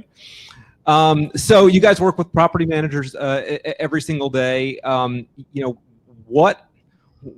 what do you think they should be doing right now, given the current state of things and where we see the market going in 2021? Kai? Well, I think I can start with thank you to all the property managers, because I'm sure this has been a really hard time, and we need you from the brokerage end. All the work you're doing right now is really important to us. There aren't a lot of deals out there. There's a lot of turmoil, and having the buildings prepped, ready, all the things we've had to go through with air filters and hand sanitizing stations and notices for the state, we appreciate that, and we need that moving forward. Yeah, you're like spot on in terms of the things. And I tell you, I think it's probably one of the hardest jobs right now, because there is so much uncertainty about what's happening. And, you know, we're hearing it, we're seeing it in buildings as we walk through and talk with tenants. You know, they just don't know. And, you know, as we're working with, you know, property managers and talking about situations and trying to solve problems, it's invaluable right now, because we need different ideas. We all need, you know, to think creatively, and that operational knowledge is just so important. Yeah, I would echo that. It's, you know, the questions that tenants have nowadays are more related to operational and ventilation and, you know, how do I get from the parking lot up to my space? You know, before it was all economic, right? Where we can handle the economics. We understand the market, where the trends, but when it gets to, you know, heat pumps and all the HIPAA filters, and, you know, is 15 better than 12, or, you know, we don't know that. So I think one of the things that they can do to be helpful is to be part of the process, the sale process. And again, we all know your plates are full, but, you know, these Zoom calls are very conducive for showings, to bringing in people, whether you want to bring in an engineer, you know, who's in the building, you want to bring in the property manager who's upstairs. And, you know, I've been involved in a couple of them, and I've actually asked a couple of my clients, what'd you think of that? And I can't think of one example where they said, you know what, that was terrible. It's just uninformative. The feedback I'm getting, because when we do showings now, in occasion, I was involved with one where we did a deal downtown St. Paul at the Osborne 370 building. It was a week after COVID hit, and we're all in our basements, and we had a showing scheduled, and we're like, I'm thinking, well, this deal's dead, and no one's going downtown anymore. But the ownership, and hats off to the Transwestern folks, they pulled together a virtual presentation in less than a day. Somebody went down with their cell phone, got the courtyard. the managers were on the call, the building owners were on the call, the space planner was on the call, and I'm thinking, oh my God, this is just going to be a cluster. And it was actually probably one of the most informative tours I've had, and my client loved it. They ended up signing a lease, and they're moving in a few months. So, we can figure it out. So that's a great segue then into my next question, which is how are showings going? What are you doing? What's working well? What's not? Nils. I'm gonna start with first. Showings are few and far between. In my conversations with, all my compatriots at CB, JLL, Transwestern, it seems like we're excited when we get a showing right now, because they are very few and far between. Before you were running around most days trying to figure out how you're going to get from A to B and C, within hours and minutes of each other. Now you're kind of like, I've got someone live coming to look, and you're just super excited. The technology is definitely making an impact. I think John's comment is 100% true. The Matterpoints, the videos, the extra space plans, all those things are having an impact on how we can help people see and visualize space. But the biggest thing is we just need to have people coming out of their house to get back and looking at space. Yeah, Kai, what are you seeing out there? What technology is working? Well, technology, we're doing the Matterport, and again, property managers and ownerships. This is a big change to we're sitting in an environment where we're telling owners we don't have any showings, or we have severely limited showings, and we're asking them to spend more money, which isn't always fun when you have your monthly call with your owner and say, yeah, we haven't done a showing yet, but we're asking you to spend more money. But it's important. I think we're going to have to keep looking at, we're going to get through this, echoing John's. We'll figure this out. There still are opportunities out there. We're just going to have to shift. Budgets are going to have to shift, and we're going to have to spend money because maybe we didn't have it in the budget at the beginning of the year to do all of these technology things, but we need to have it in there now. It's just very important. So talk to me a little bit more about that. What are you asking the property manager to spend money? Where do you think they should be spending money right now? Well, obviously, just space prep it is so important now to have your vacancy showing well, and whether that's white boxing the vacancy, whether that's going to spec.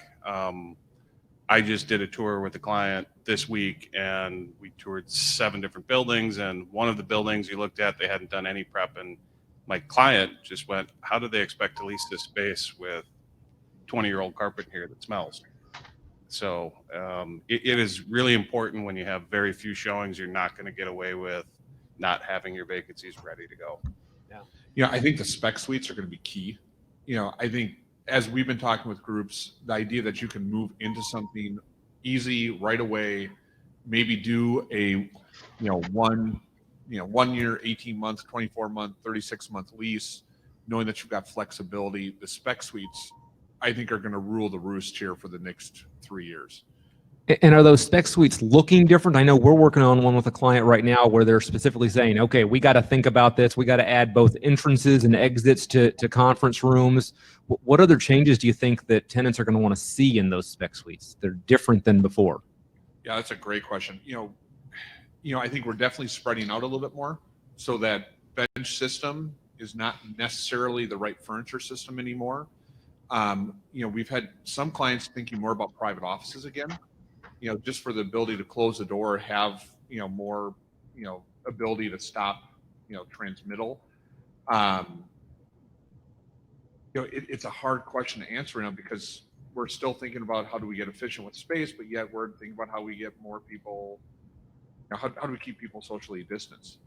Johnny, what are you saying? Well, what I'd like to say is what they shouldn't be spending money on, because right now my feeling is what a property manager or a landlord should be doing is doing the emergency items, making sure that the buildings are safe, making sure people feel comfortable. But based on the last presentation, it's budget season, and property managers are thinking about these buildings, what to do next year, and that rolls up into operating expenses for the tenants. and tenants are being squeezed right now. So we need to be driving down cost and driving down operating expenses to be able to make a building more attractive. Yes, you have to do the emergency stuff, stuff that's very visible to when a prospect comes in the building, what's their path of travel, making sure that's a very clear, perspective from a prospect coming in. I think that's where it should be focused on managers from a spending perspective. What are things that they could give up? I just fear all these things that are these expenses you see, the extra cleaning that's going on in these buildings. I'm curious, these boards that are going up and down and stuff, who's paying for that? Is that going to be coming in and the tenants are going to be paying that because it's an operating expense?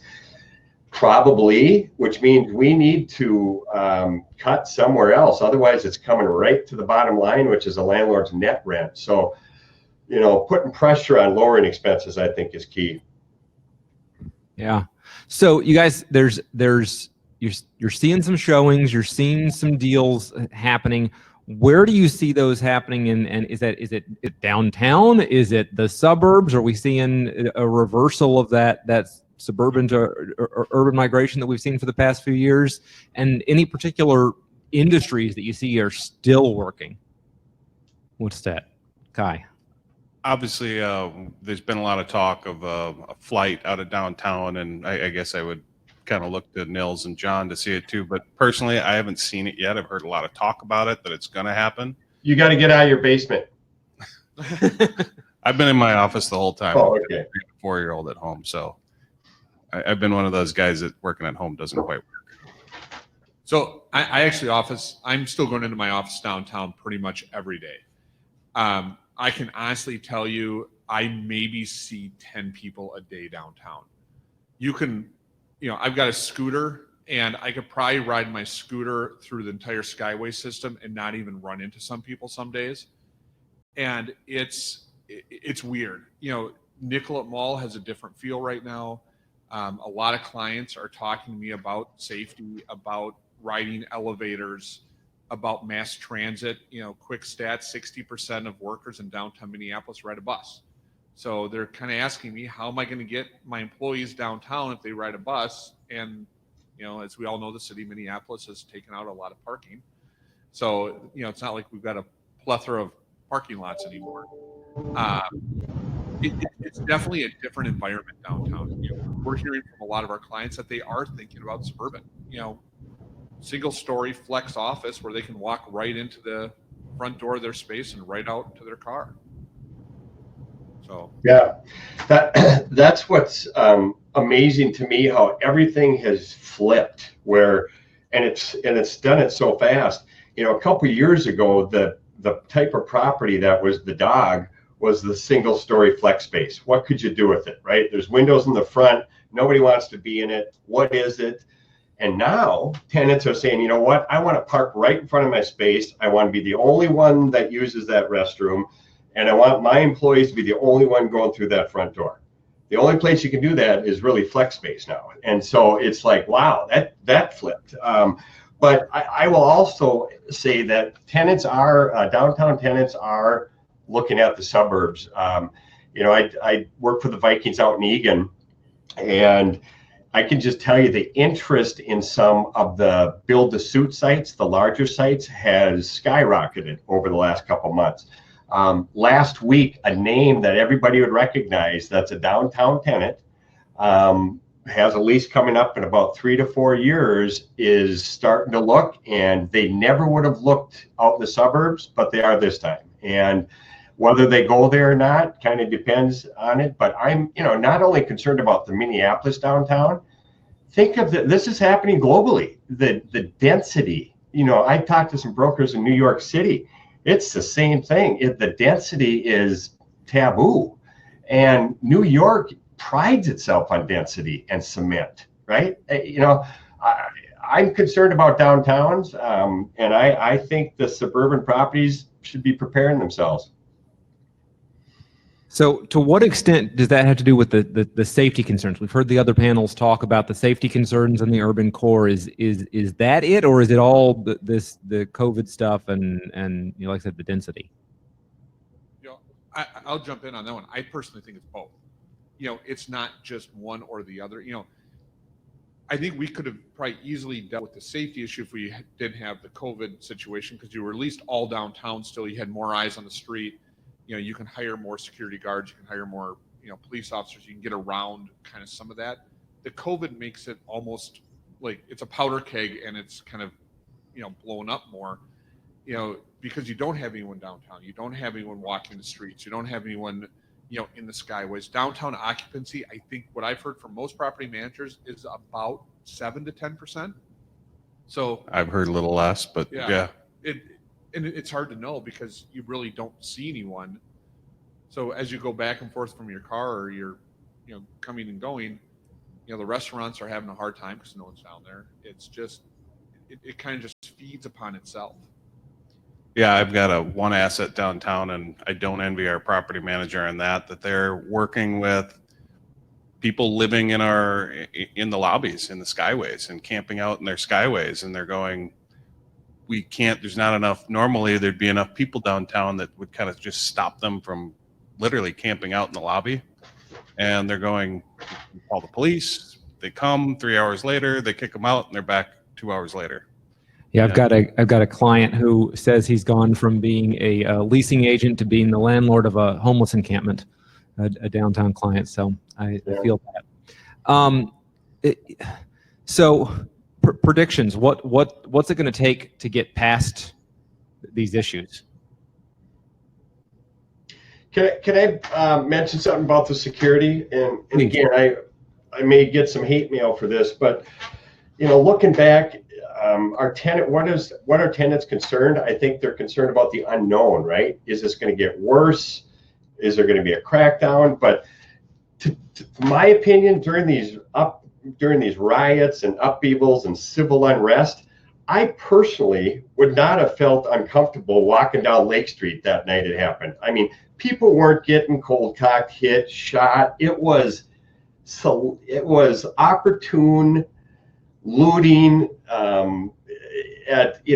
bringing a message up that we all needed to hear, and we've heard it. And I don't think people should feel unsafe downtown Minneapolis. Now maybe that changes as the police goes through their issues and evolve and stuff, but I just don't think it's unsafe. I think it's weird. I think it's strange. It's odd, but I don't think you should feel unsafe. Now, COVID, we just don't know much about, right?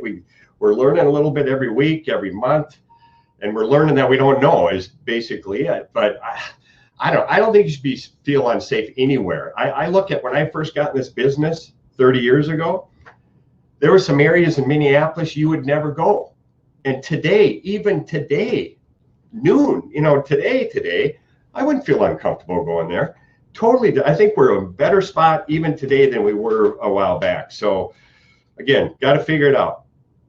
Yeah, no, I really appreciate it, John. That's great. Hey, I've got another question for you actually that came up as we were talking. What do you think is going to happen to all these amenities that we've been building out the past few years? People are saying, "Oh, I'm not sure I want to go into that fitness center because all the COVID." What do you see is going to happen to the ones that exist now, and what are going to be the popular amenities coming up over the next 2 years? I think they're all going to be converted back to smoking lounges.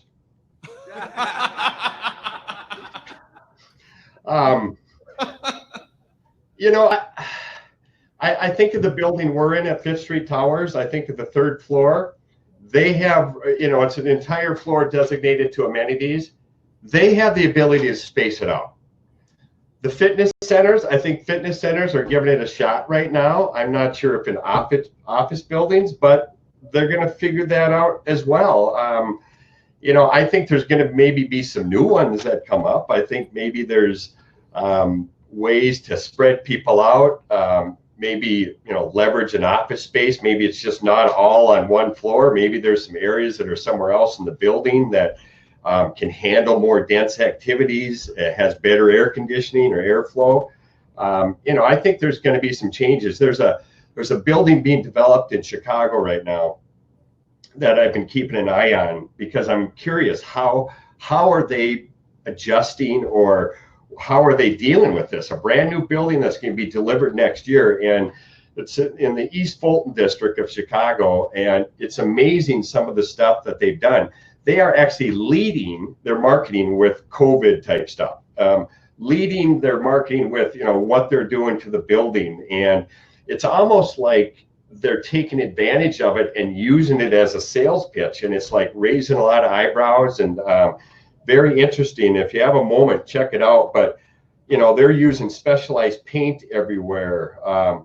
There is not a touch point anywhere in any restroom, any elevator. They toe-to-go elevators. I don't get this one. Butterfly touch-free after-hour security building access. So you can go to the building, no more key fobs. You don't have to touch anything. You go up, face recognition. When you enter the building, instead of somebody coming up with a heat gun or whatever those things are, you walk through a very conducive, comfortable thing that takes your temperature and you move on if you can. And so it's going to be figured out, right? I mean, if you go back in history, there was a lot of buildings built in 1918 that are still standing today and are full. So we'll get there. I do think one amenity that will disappear is the nap pod. Because I don't know about you, but I don't know anyone that's going to want to go sit down in a nap pod after someone else has been in that. I don't know. Enclosing yourself in a cocoon is just probably not the best thing for COVID. But John, you bring up a lot. Who can take a nap in the middle of the workday? Who's got the schedule? I wish. Or really great idea. Or we're all going to have our own individual nap pod where you get in it, you shut the shield. Your computer is there. You're getting air pumped in. Nobody else touches it. You don't have to breathe anybody's air. I mean, I'll buy one of those nap pods. I agree with you. They're not going to be used the traditional way, but there's some functionality there. Well, but John, I think you brought up some good stuff. I really think technology is going to change. We're doing a pretty big renovation at the Designer Skill building, and we're talking about touchless elevators. We're talking about a lot of technology coming into play, cell phone usage, just changing some of the stuff that we're thinking about, the HVAC systems, the filters, all of these things. It might not be the same kind of candy like the nap pods, but it's going to be more operational. Yeah, I'd agree. Those will be well received as an amenity. It's kind of funny going back to this building in Chicago. We're very good marketers. What's that building called? People, right? Real estate people are very good marketers. So they must have designed this building a couple years ago, I would imagine. Well, it has 10,000-foot floor plates. So what they're saying is, we designed this building with 10,000-foot floor plates that is conducive for single-story tenants. So you do not have to share restrooms with anybody. You do not have to share lobby exposure with anybody. Again, that's just a twist. It's not like they switched gears and went from 20,000 to 10,000 during construction, right? And that could be why, downtown St. Paul, that Osborne 370 building, they're active as heck right now. Is it because of the 10,000-foot floor plate that is conducive for single tenants? Possibly. So that's, interesting little nuggets out there that we got to figure out and read and filter.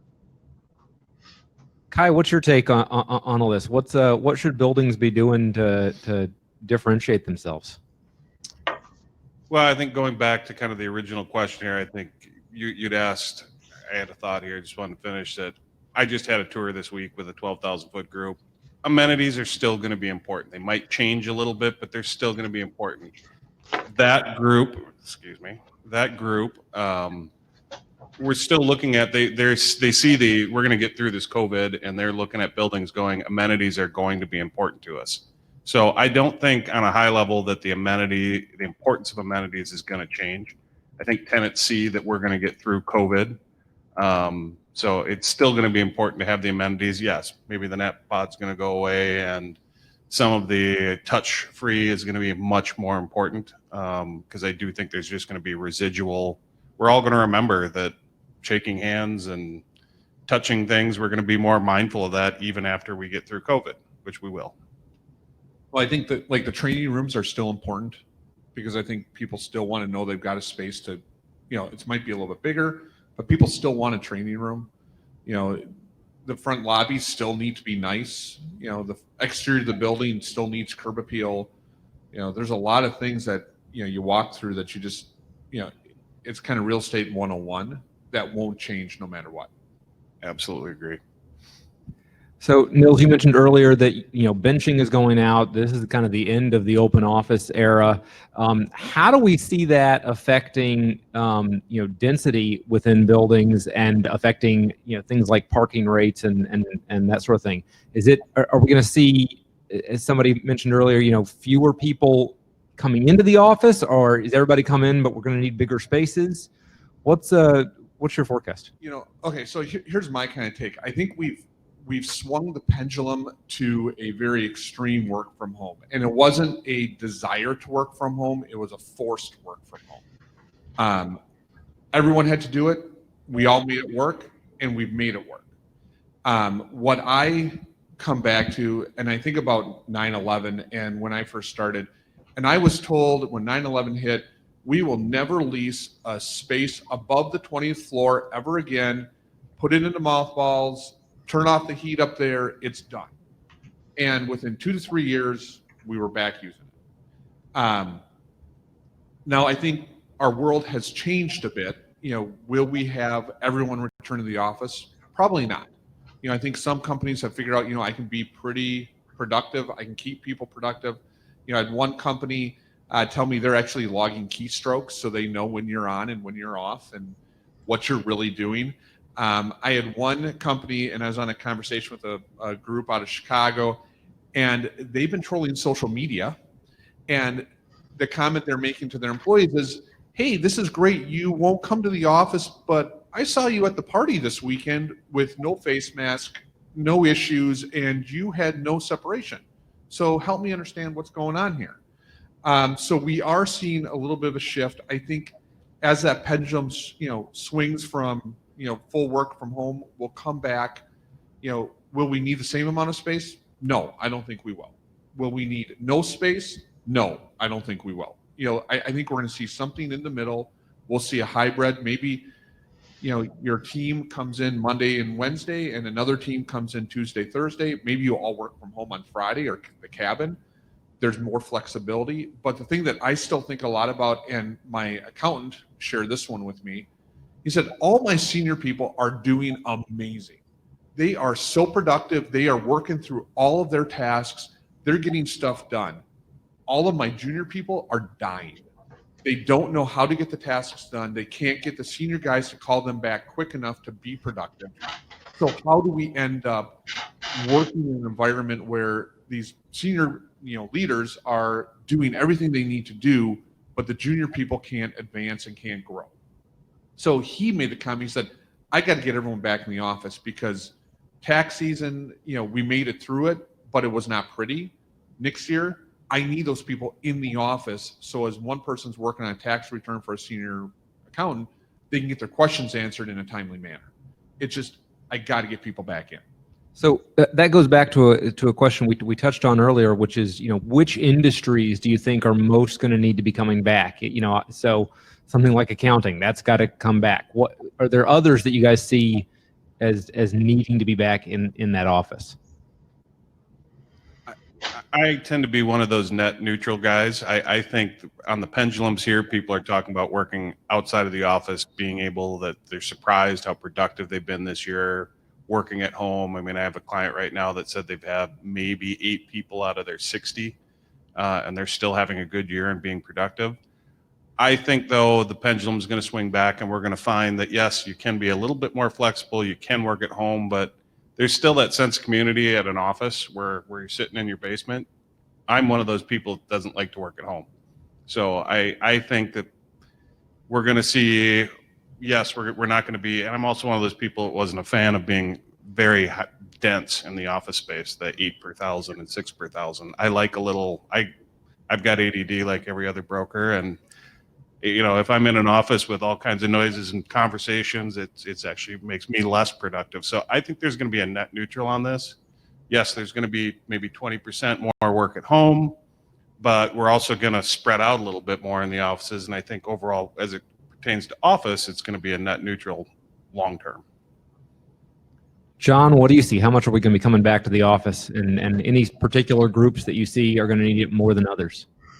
You know, I don't have anything more to add than I think the other panelists did.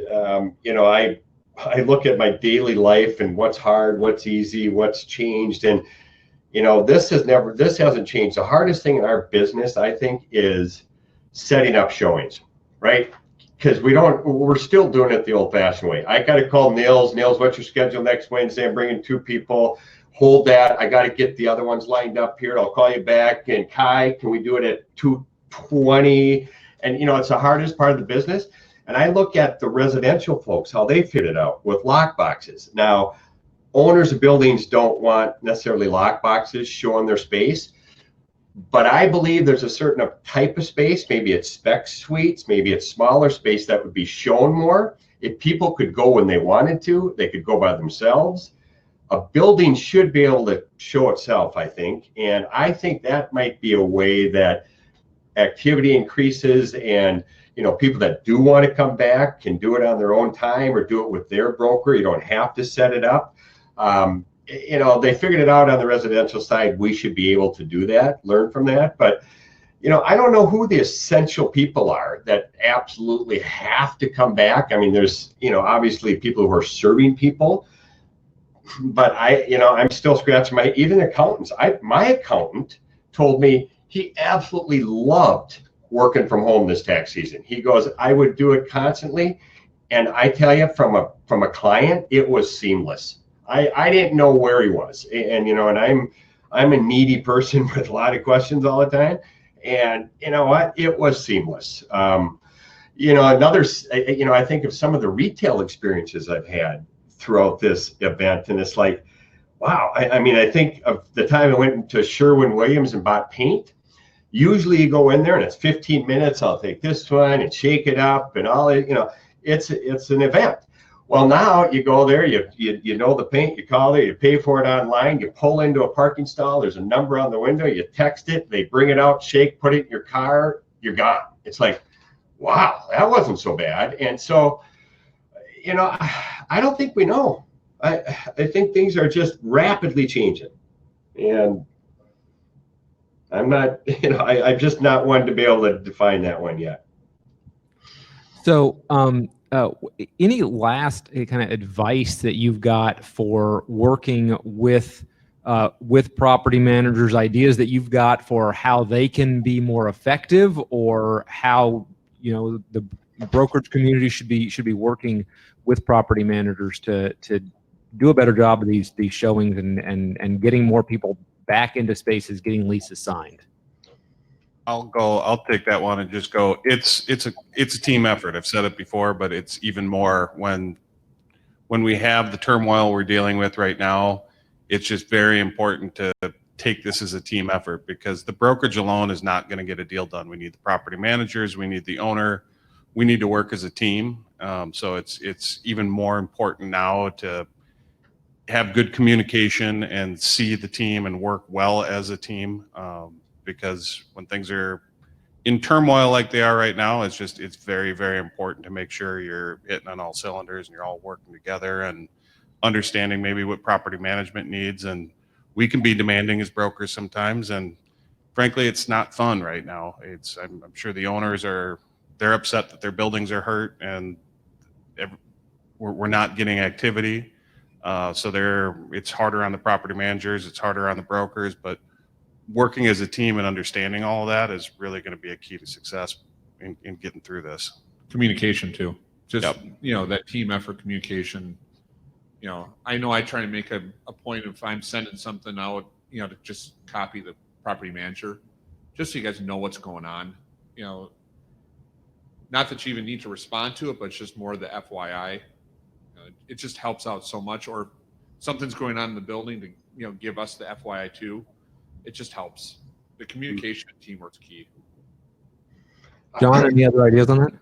Well, I think back when I was a property manager back in the early days, and I don't know who told me this, but it was in the early days when I was learning, and this person's issue with buildings, or that they thought the way that you can make a mark on a building is have the cleanest elevator tracks in your market. I'm like, what? And ever since he told me that, every time I get in an elevator, I look down at the elevator track. If it's dirty, it's a building that somebody's not doing their job. If it's spotless, it's like, wow. If somebody took the time to clean that elevator track, everything in this is clean. And the reason I bring that up is because nowadays when we go in elevators, 2 or 3 people, what are we doing? We're putting our head down and holding our breath. And, I guess the point is, what if I'm a manager and you're trying to make a mark, or even a leasing agent, what is something we could do that when people come back, they're going to go, oh, wow, okay, this group was thinking about us. There's a human side to this landlord. And, we all have ideas on that stuff, but I think picking something, elevator tracks is my hot button, has been, because everybody sees it, everybody walks over it, and, it's something that makes a mark. Just an idea. It's very important, as Nils knows, to make sure your vacancies, when you do get the few tenants through, that your vacancies are ready to go and everything's showing right, Nils? Oh my goodness. Yeah. Oh yeah. You got to love it when a vacancy gets dirty, or you have something happen to a vacancy that you don't realize. And and again, it gets back to that team effort of, if you're seeing something, like I make a point, if I see something in a property, just to send a quick text or an email to say, hey, did you know this is going on? I love it too when the property manager says, hey, I was in a vacancy, or I was out of space and this was broken. It's been fixed. Just want to let you know if you're popping over today or in the next couple of weeks. Great. So we got at that, Nils. So we got about 5 minutes left. What should I have asked you guys that I didn't ask you? What are you burning? You just have a burning desire to tell everybody in the room. And damn it, Brock, why didn't you bring up that question? Oh boy, I don't know. So what you're saying is I'm good. I did a good job. We'll get through this, and I think somebody had mentioned there's opportunity. I think John, you'd mentioned that there's opportunity in turmoil sometimes. So we have an opportunity to shine. There are deals out there. We can get deals done, and frankly, the better owners, the better teams are going to get more than their fair share of that when there's turmoil like this. So there's opportunities for good owners, good property management teams, and good brokerage teams to get deals done. So, Brock, there was a question online in the chat room. This was probably to Johnny. Any problems? You had talked about the lockbox idea. Any problems with vandalism doing a lockbox showing, and how can that risk potentially be reduced? The way it can be reduced is it's run by an association, right? It's not everybody, I put up my branded lockbox, Kai puts up his, calls me, what's the code? I think it's got to be driven by an association, whether it's NIAP, MinCar, where people get boxes through that. So when I go to France Place and show a building, that's communicated that McCarthy was in this space at 2:00 on Friday the 15th, and it gets texted to the property manager or something. I think that is the case. Vandalism, if somebody wants to get into the space, there's probably easier ways to get in versus a lockbox. That's what I'd say. Very good. So Kai, you mentioned opportunities that do exist that are out there. Where do you see opportunities? What should smart property managers be looking for? Ways to differentiate themselves, ways to take advantage of the current situation?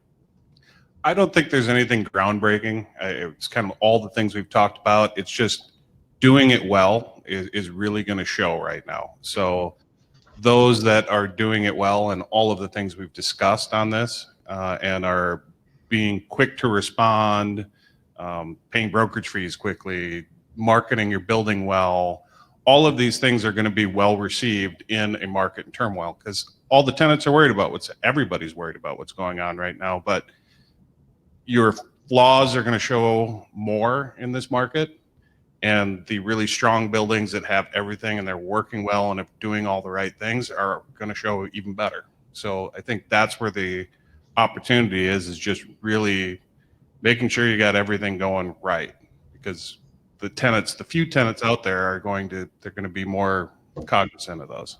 You know, I think it also gets the whole teamwork idea of when you're talking to the owner, you're on the same page, you know, you're not contradicting each other. You know, right now deals are going to be hard to make, you know, especially from a landlord kind of perspective. And so, you know, to have that united front of, is this a market deal? Well, what is market today? You know, market today might be completely different than what you would perform 2 years ago. Your performer from 6 months ago might 6 not months be. ago, and You need to look at it and be proactive and go, a deal we wouldn't have done 6 months ago, we might have to do today. You know, Bob Pounds taught me a really important rule of commercial real estate. It was 2 rules of commercial real estate, and this is from Bob Pounds. Rule number 1, never, ever, ever lose your tenant. Rule number 2, never, ever, ever violate rule number 1. And, you know, I think it gets to that point today. You know, we need, you know, the property managers need help, the brokers need help. We need to make sure that the owners understand right now more than ever. If someone wants to do a 2-year deal, great. If someone wants to do an 18-month deal or a 12-month deal, that's fine. Let's get through our uncertainty to come back to a market that, you know, hopefully post-vaccine is more robust. But I think, again, it gets that we're a team. You know, if there's not tenants in the buildings, there's no need for management. If there's, we need to work it all together to make sure that we can keep the buildings full and keep the owners happy. Sure. And this is a great time to be updating your marketing pieces, right? You know, when things are slow, you know, updating your marketing, your videos. I saw one landlord is making how-to videos. So, you know, trying to digitize the process of being a landlord. So, you know, how do you get a new key for a new employee? Make a video for that, right? And so a tenant could go find it online, so it doesn't have to hunt you down. You know, I don't know, just trying to do things a little differently where people don't necessarily have to see you immediately, and, you know, take advantage of this time that we have and making it better, because now people are going out to the internet first, even more so, and checking out buildings and looking at flyers and getting their opinion on the building more than they ever have. You know, so we got to be careful what's out there, what's found. And we all know it's like, geez, I put that information out there 10 years ago. Why is that there? Well, you got to deal with that somehow. And, you know, it's a good time to test things too. What are people finding when they Google my building or Google my name and things? And, you know, just kind of organize a little bit, I think would be helpful too, and simplify. Guys, thank you so much. I think that's our time. So Nils, Kai, John, I really appreciate it, and good information. Thank you, guys. Thank you, guys. Thank you, Brock. Thanks, everyone. All right. Is that a real applause? Go ahead, Johnny. Was that a real applause or was that typed in? That was real. And they're clapping at home too for you, just so you know. That was all for you, John. It was all you. Nobody else. Nobody else. All right. Thank you, gentlemen. I appreciate it. All right. So on to our final panel here this morning, our tenant improvement panel. Please, and then, if you are on the webinar, jump back off, go back into our lobby, and then you have to go re-click to get back into the next segment. So as they're doing that, and the next panel is coming up, our tenant improvement panel, Rebecca Frenning, Director of Interior Design at Pope Architects. Rebecca, I see all of you back over there.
Well, good morning, everyone. Thanks so much for sticking around for this final panel.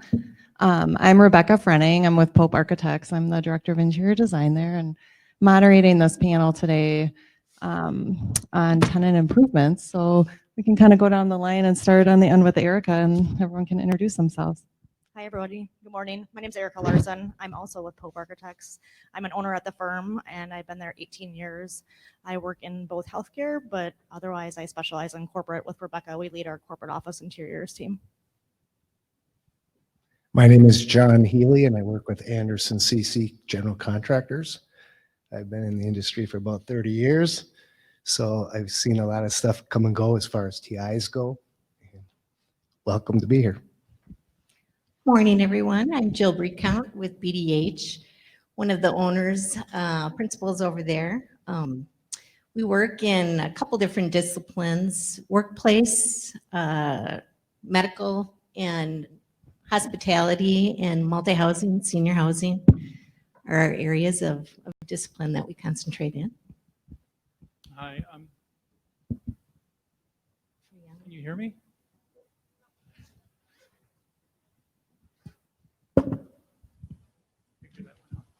Hi, I'm John Boych. I'm a managing director with CBRE and heading up their property management group. Good morning. Okay, well, to kind of kick it off, we wanted to talk about measuring and evaluating investments in building operating systems, and thought maybe both from the general contractor perspective and property management perspective, we could get some input from the Johns.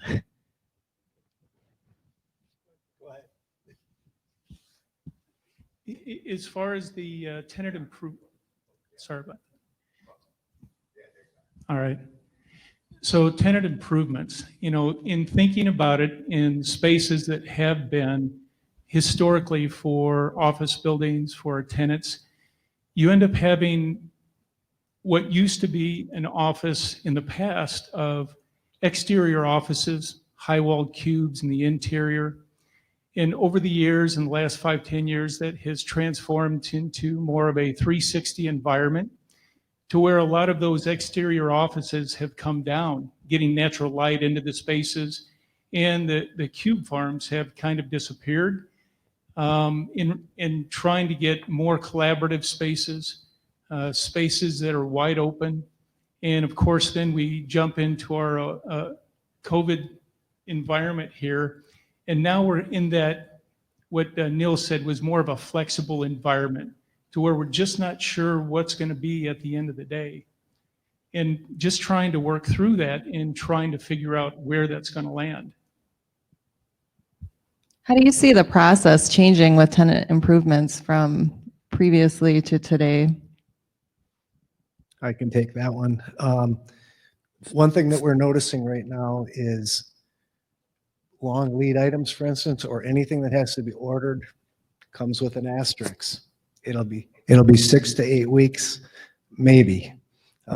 So I think pre-planning on the tenant improvement end is going to become more and more important. Earlier planning, TIs have typically been the fast food of construction. The lease is signed, and 2 days later, hammers are swinging. And that's not the case right now. We've got to plan a little better up front, plan a little longer up front, make sure that the materials that are specified are actually going to be available. And I think what used to be an 8-week turnaround is probably a 12-week turnaround as far as planning goes. Great. So are we seeing many change? What kinds of changes are we seeing today in capital investments in buildings? Well, for the most part, it's kind of tough, because right now you're in that interim period. You know, we're in the COVID season, let's call it.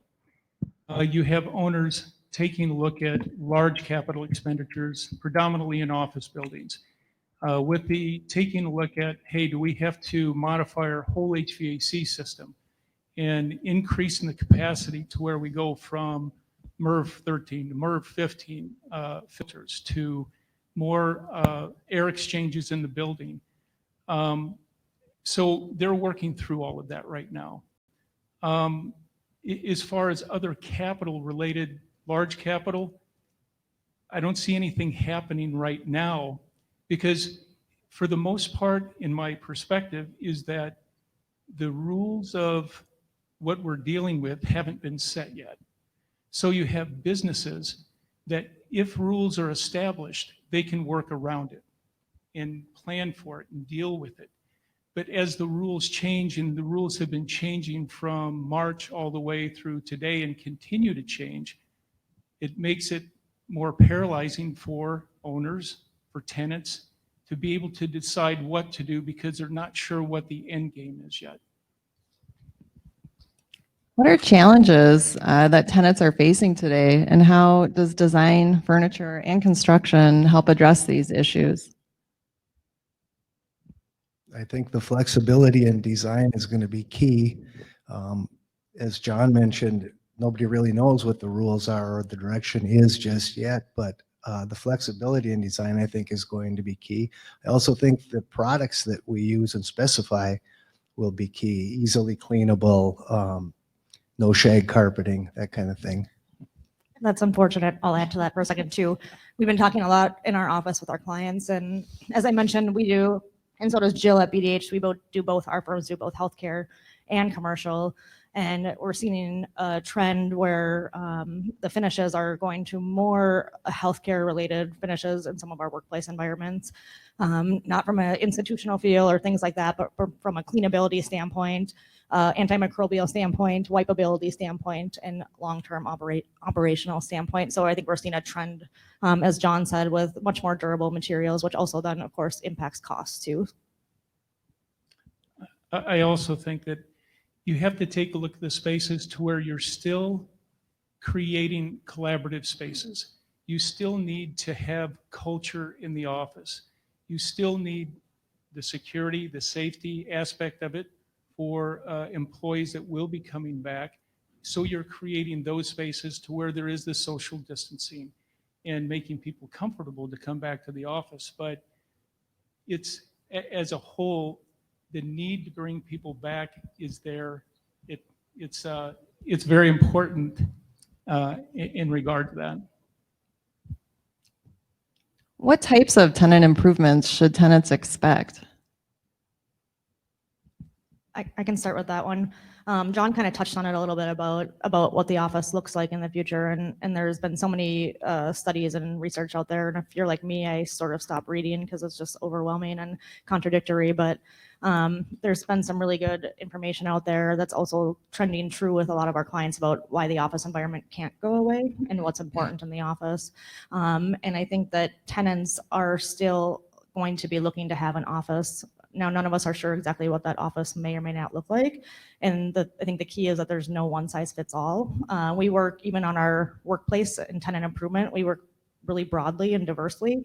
And the way that this is affecting our engineering firms versus our financial firms is very different. And so I think that you need to think about each of the clients and the tenants very differently and on a one-on-one basis. But I think some of the things that we're seeing as a commonality amongst all of those is really the operational side. So looking to you as property managers to really set the operations and looking at safety, cleaning, scheduling. Our tenants are still wanting amenities, and we'll talk about that a little bit more, but they're curious how those amenities are being cleaned, how they're being staffed, how they're being scheduled. And so I think that shift, originally our tenants were all about the amenities at one point, and now I think they're all about the protocols now at this point in time, which is understandable. Secondary to that, as I mentioned, the office is critical, and John mentioned culture, and we're seeing across the board with our clients is still creating a destination space for their clients or their staff. Our staff have all been working remote. They probably will work remote to some capacity for a long time. And so why is the office important, and what at the office is going to draw your employees into the space that's different from working in their pajamas at their house or things like that. And so really creating a destination for the employees. And then lastly, I think tenants are going to be looking to be smarter with their money. We haven't seen our tenants, on our end at least, looking to reduce their costs perhaps, but they're shifting their costs. And so the tenant improvement dollar amount or the bucket that falls in might vary. But tenants are really looking at spending more on the furniture side, more on the technology side and things like that than perhaps on the physical build out as well. So I was thinking with more higher TI costs, and this is maybe both Johns can comment on that. What do you see about the rents? I mean, with TI costs higher, how deals are getting done? Are people trying to utilize existing construction as they move in? What is that looking like? I think the deal costs are going to remain the same, but it's going to be landlords that are going to take a look to give more on the FF&E. They're going to allow more percentage to go towards that than actual build out within a space. And I think that's how it's going to, so the TI cost isn't going to necessarily go up to a certain extent. It's just going to be reutilized.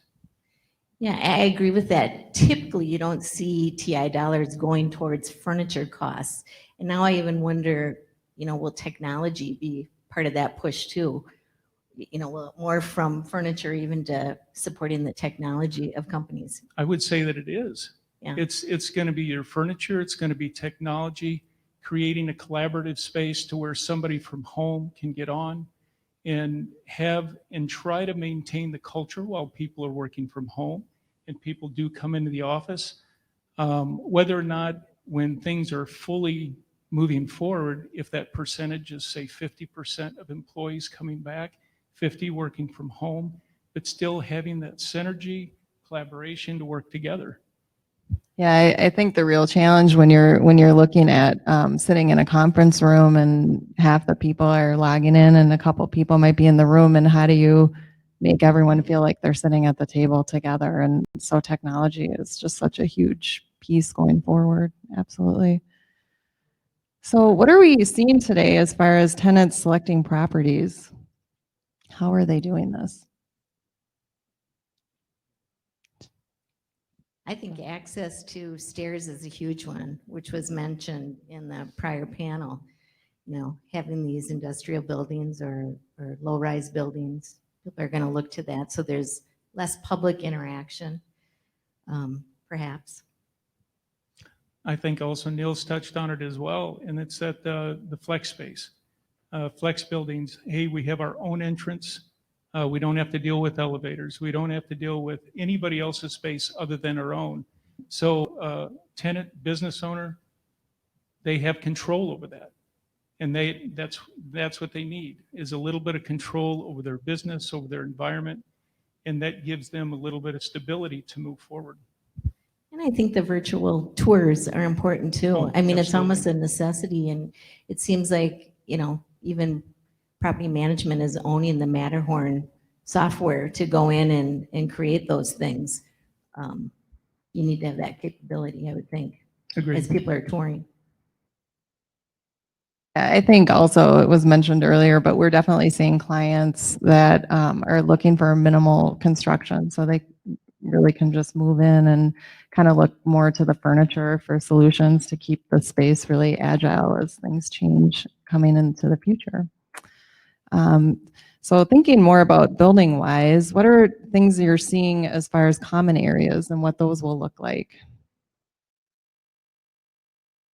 You want to start that, John, or do you want me to start? Go ahead. I don't know. I think the amenity spaces, that's a tough question. I look at, if you break it down, say you look at your outdoor space, does that look different? Do you build on that, some of this outdoor space, and how do we make that work as the weather turns and it gets cooler? Are there more heaters outside that are used? How do we make that work? I think that's an amenity that could be thought about and built on. I look at some of our fitness centers. Does that look different? Are there little hubs within the fitness centers that are, movable dividers that are almost set up like pods in a fitness room where, maybe the money you're spending is on, coaching differently, and maybe there's walking paths and things or little classes that happen outdoors, even in the wintertime, that people are hiking and doing something different that isn't as much public interaction. Perhaps. I mean, we have to think differently. I think something we're seeing too is more of an operational standpoint that, signing up your time to go use the fitness center Things we've seen as well are how can technology be integrated, say, into an outdoor space so you could safely have a meeting in warmer months and still include people who are remote. I've definitely seen requests for that. I think one thing is that when stuff like COVID comes up or 9/11, the needle bounces hard right, far right. And it takes a little while for it to normalize a little bit. And I think we're still kind of in that far right part of the needle. And as we get a grip on it, a lot of these questions will start to answer themselves. A lot of people in this group have worked from home since March. And there's a lot of people out there who haven't been working from home at all. And so the view and the perception from one group to the other is very different. People who have been working all along don't quite see these hurdles as high as some of the people who have been in their basements for so long. So I think it's just a matter of time and education and figuring these things out slowly. I think it's also when you look at M&A spaces, I think clients are thinking about needs versus wants. If you have a small tenant, they oftentimes need meeting space, they need training space, they need spaces to accommodate their whole organization, but they don't have the financial support or want even to put that space within their own tenant space when they're going to use it quarterly or whatever. So that's something that people need, obviously, where certain things like the work cafes and like some of those that are also really great to have, but they don't always need that. A client can have a break room. Like some of our clients are putting their smaller break rooms within their space again, things like that too. So I think they're balancing kind of needs and wants. And I think, like Rebecca said, it's operational. They want to know how it's being scheduled, how it's being cleaned, basically what the protocols around those spaces are.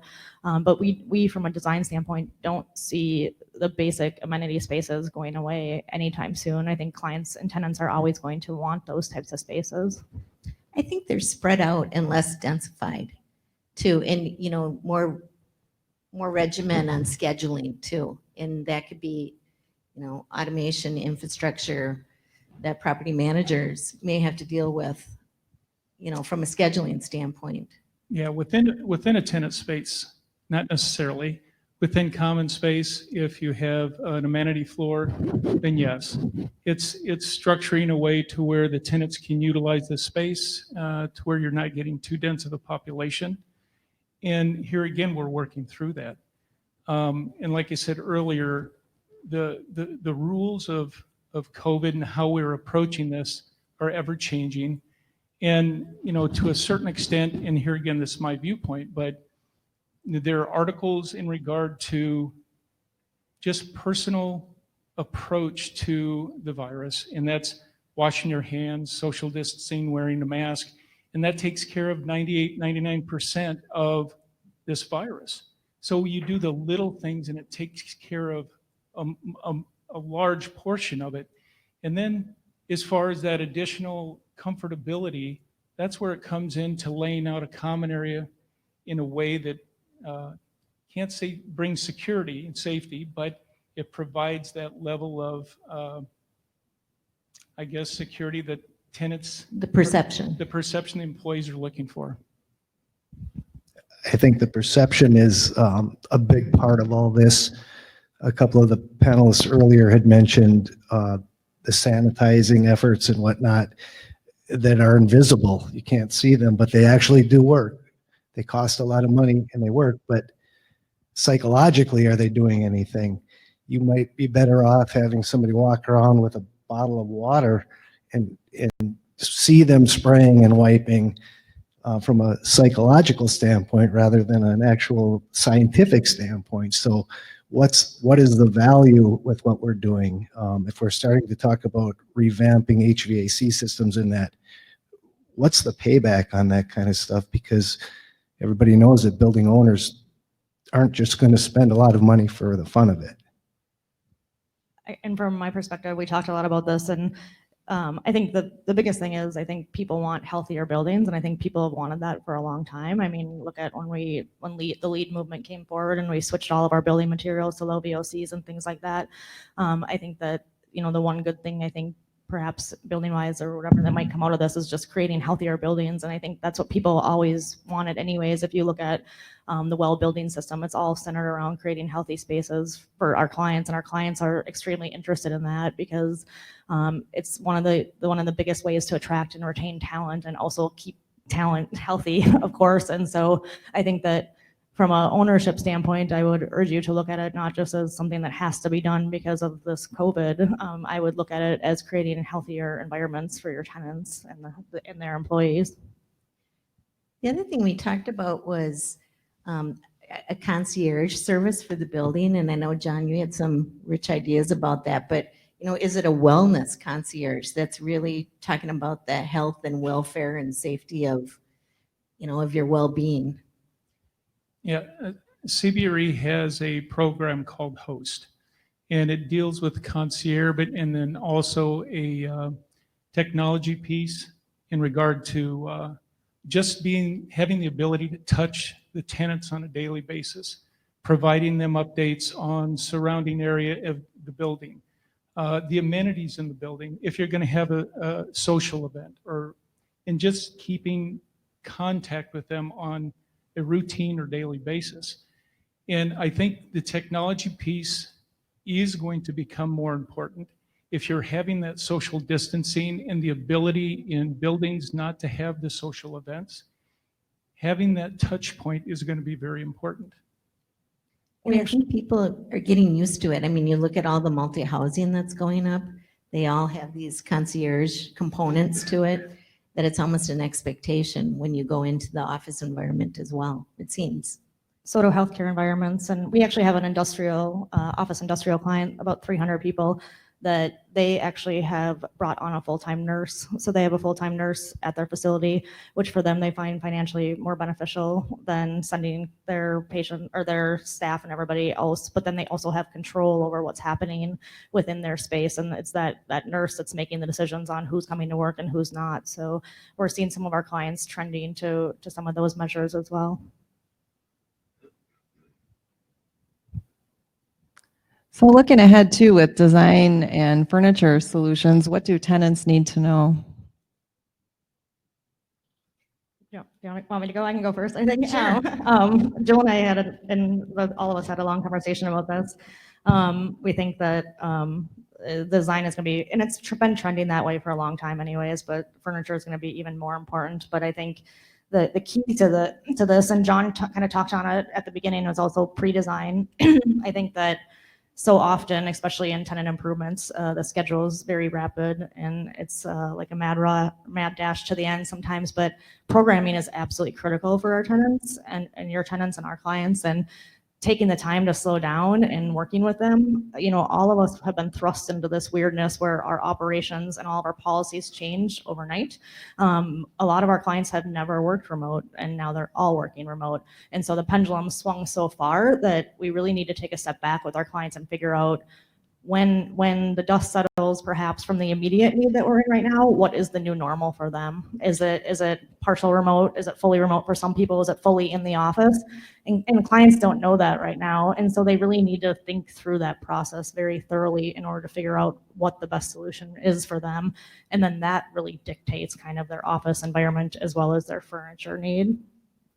I like the idea of the slow down part. I think sometimes brokers, and sometimes it's necessary, will give you, here's the list. I need so many offices. I need so many cubes. This is what I need. Boom, boom, boom.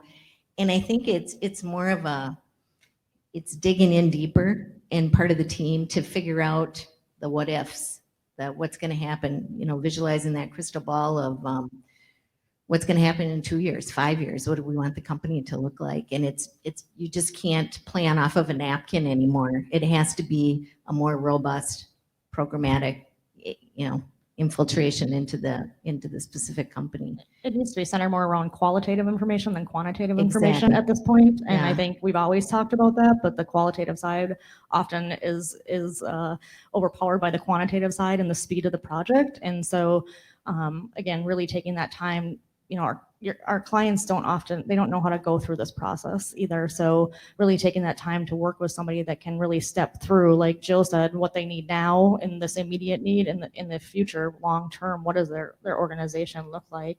We're seeing a lot of our clients shifting how they're doing things already, and that makes sense. And I think from a furniture specific standpoint, I think the Midwest was behind from a hoteling standpoint, where some of the coasts were, and the trend that we're seeing with our clients right now who have to be making a move right now.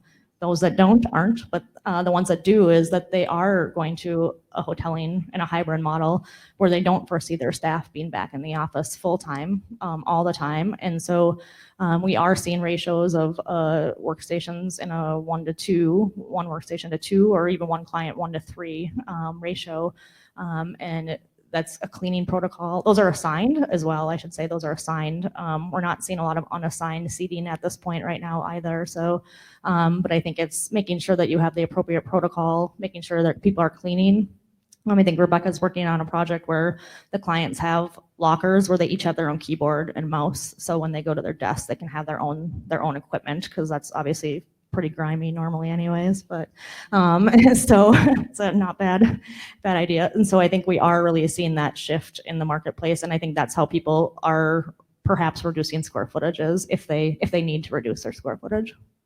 Yeah, agree. And additionally, when you look at those collaborative spaces, which are really created by furniture, and we need to incorporate the social distancing, you need more space for that. But in the future, as people want to start coming back to the office and they have more, desk need, then the collaborative can kind of shrink back down and you can fill in with desks. So that open space becomes much more agile now.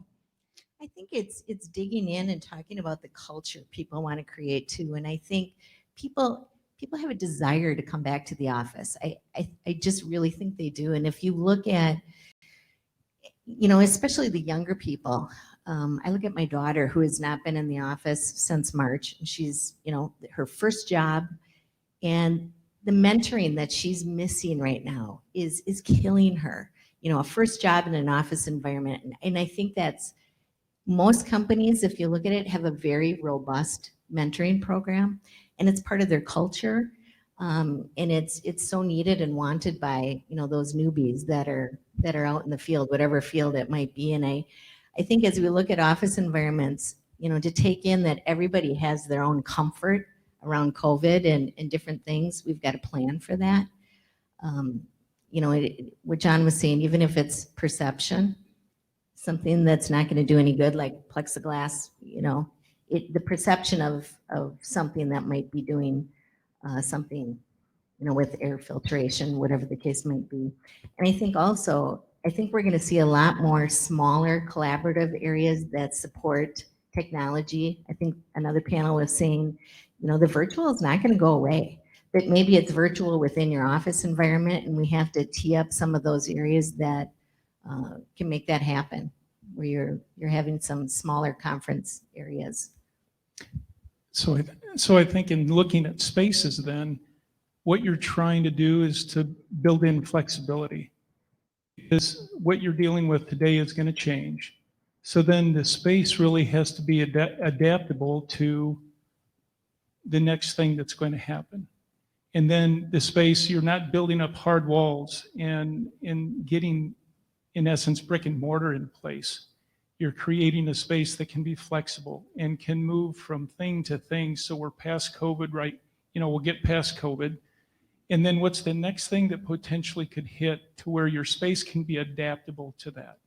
So you're allowing your employees to be adaptable to the next thing without having to say, hey, shut this down, let's recreate the entire space again. And I think that's what we're kind of talking about.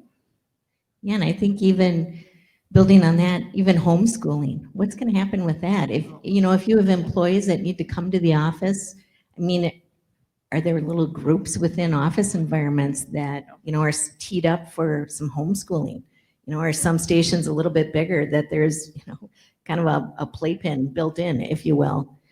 Who knows? We have to be agile. And my wife's a teacher, and that's huge right now. Yeah. So they're having to deal with a lot of that. And yeah, that could be the part of the flexibility in future employment, that we could be looking at with the kids. And I don't know if it's providing daycare or bringing them to work with you, but it's that flexibility that you're trying to create and build in for the employees.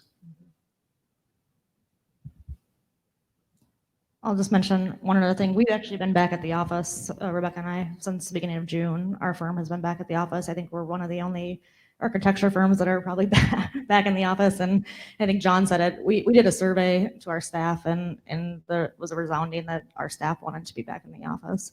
Obviously, there's a percentage that don't. And so we are set up on a rotation of in 2 days a week, basically out of 10. So it's minor at this point. But the real shift that at least our firm is seeing with the offices is when we talk about the amenity spaces and collaboration spaces is I think a lot of organizations are seeing that the heads down work that people normally do at their desks can actually happen for the most part at home as well. And so they're looking at their office as being a destination space for that culture, for that collaboration, for those community gatherings.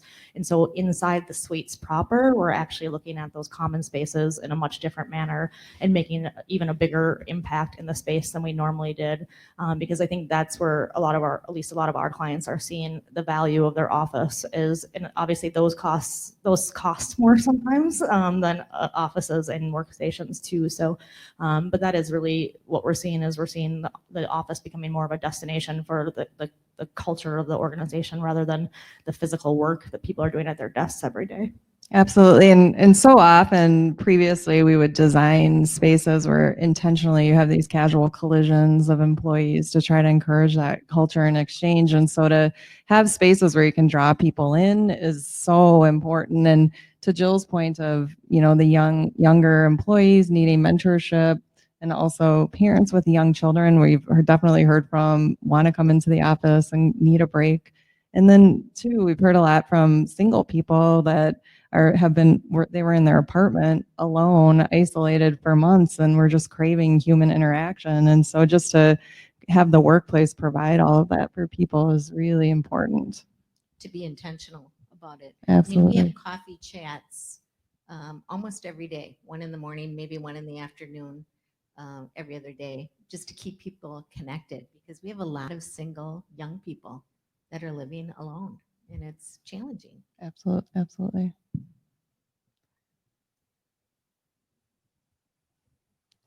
So I think with that, do we have questions we can open up to? Great.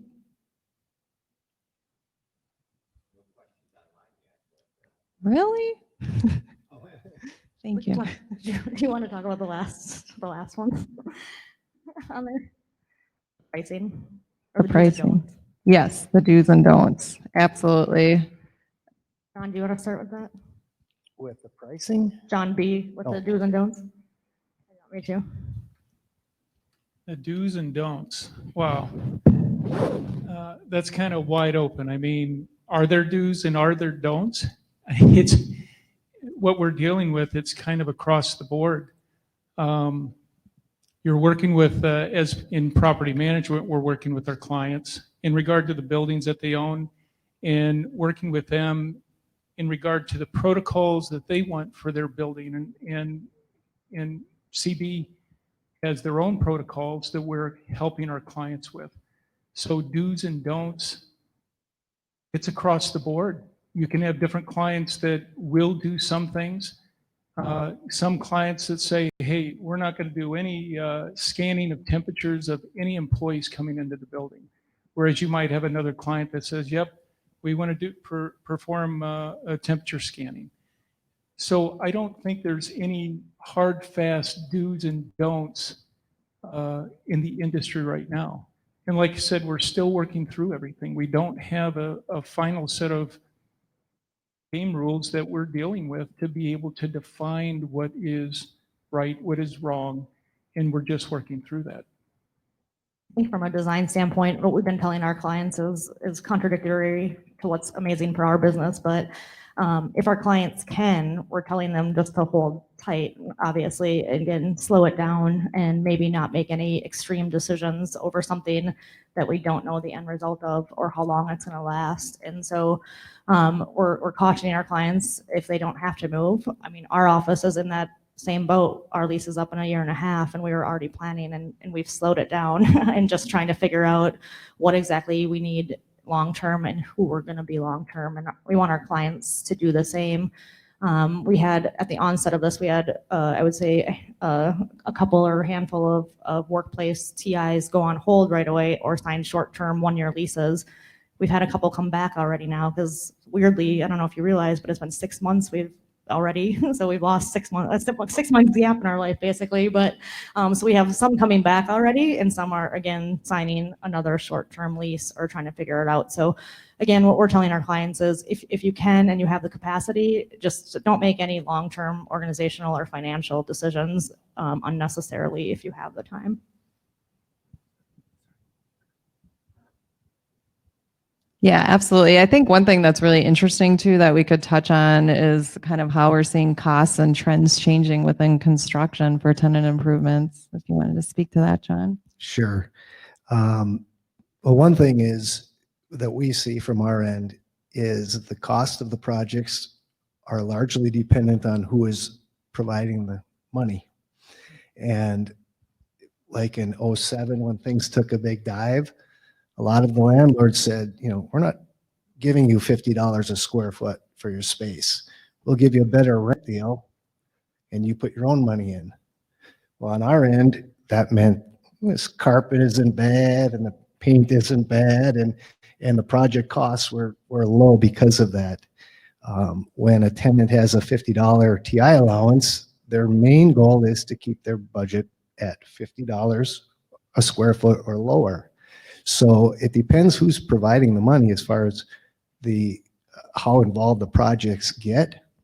But then also it seemed like after we came out of the dip, the designs got a lot more intricate.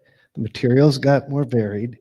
It used to be the size of the break room was the difference from one office to another.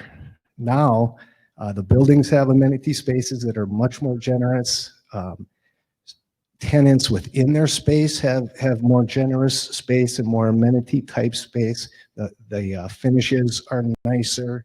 The lighting is different when LED lighting came in.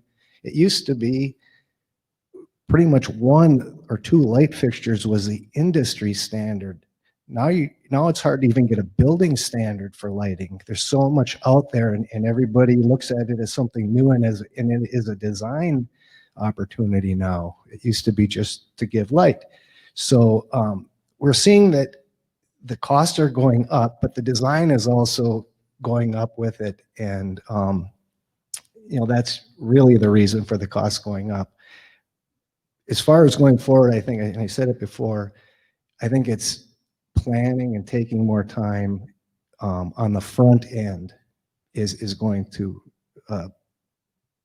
provide better spaces in the end. And it might be bringing all the players together sooner than later. You know, so you have your whole team assembled. I think that, you know, everybody working from home right now, I don't know, for me, I find myself following the sun in my house. You know, I might be working in the dining room. I might go to the guest bedroom. I might be in the living room, you know, on the couch. We're taking all these different postures as we're working. And I think the expectation coming back to the workplace, are people going to be content with sitting at, you know, a 5-foot desk benching area? I don't think so. I think they're going to still want these public areas that they can put their feet up with their laptop, you know, on their lap and, you know, from a well-being perspective, follow the sun. You know, light is really important from an aspect of production as well as comfort. So I think another real important thing that Jill brought up earlier is the younger employees not having the opportunity to learn from hearing just what's going on around them. A lot of people that we're talking to here are at a point in their career where they can work from home and they don't miss a beat. But that has a lifespan to it that is going to run out quickly because the younger employees don't have the benefit of learning. So there's going to be this gap. So I think that people are going to come back. They're going to want to come back. And I think that the sooner they come back, the better off they'll be. Yeah, the virtual happy hours can be exhausting sometimes, I think, you know. Yeah, we're all zoomed out at this point. It's basically drinking alone. Just saying. So there was a question from a couple questions in the chat room about conference rooms and fitness centers. Are they closed in most of the office buildings right now? Or if they're open, can you talk about to what level and what you're doing for precautions for your tenants and people? Do you want to take that, John? Yeah, I would say majority are still closed. And just working through as far as the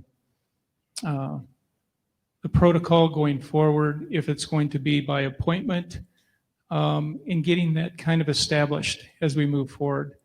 I think here again, Neil said earlier, a lot of the office buildings, you have 7-10% population in the buildings. And yeah, you could probably start to open up the some of the facilities and stuff for these employees because there's just not too many people to deal with. So maybe it's by appointment only, or a schedule only where you have something online and people jump on and say, hey, I'm going to take this time in between 1 and 2 o'clock, and then kind of utilize it like that. Or do you have less equipment in there and you spread out what you know, take some away and spread out the most used equipment, you know, more in that square footage? Sure. Yeah, and certainly with conference rooms, we're seeing chairs removed to, you know, have more intuitive social distancing, that kind of thing. Hear me? All right.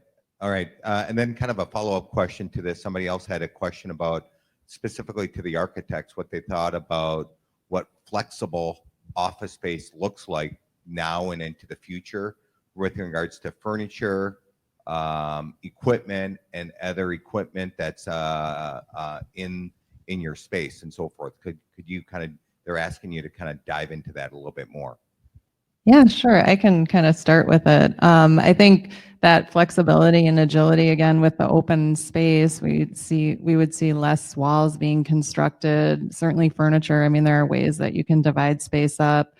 But as Erica had mentioned with desk sharing, so we'll have more of that kind of assigned hoteling essentially, and different ratios. We're seeing, you know, 1-2 or 1-3 even for the desking, and that other space that we need to, the square footage really needs to go to those collaborative spaces that bring people together. You have to have the social distancing space there.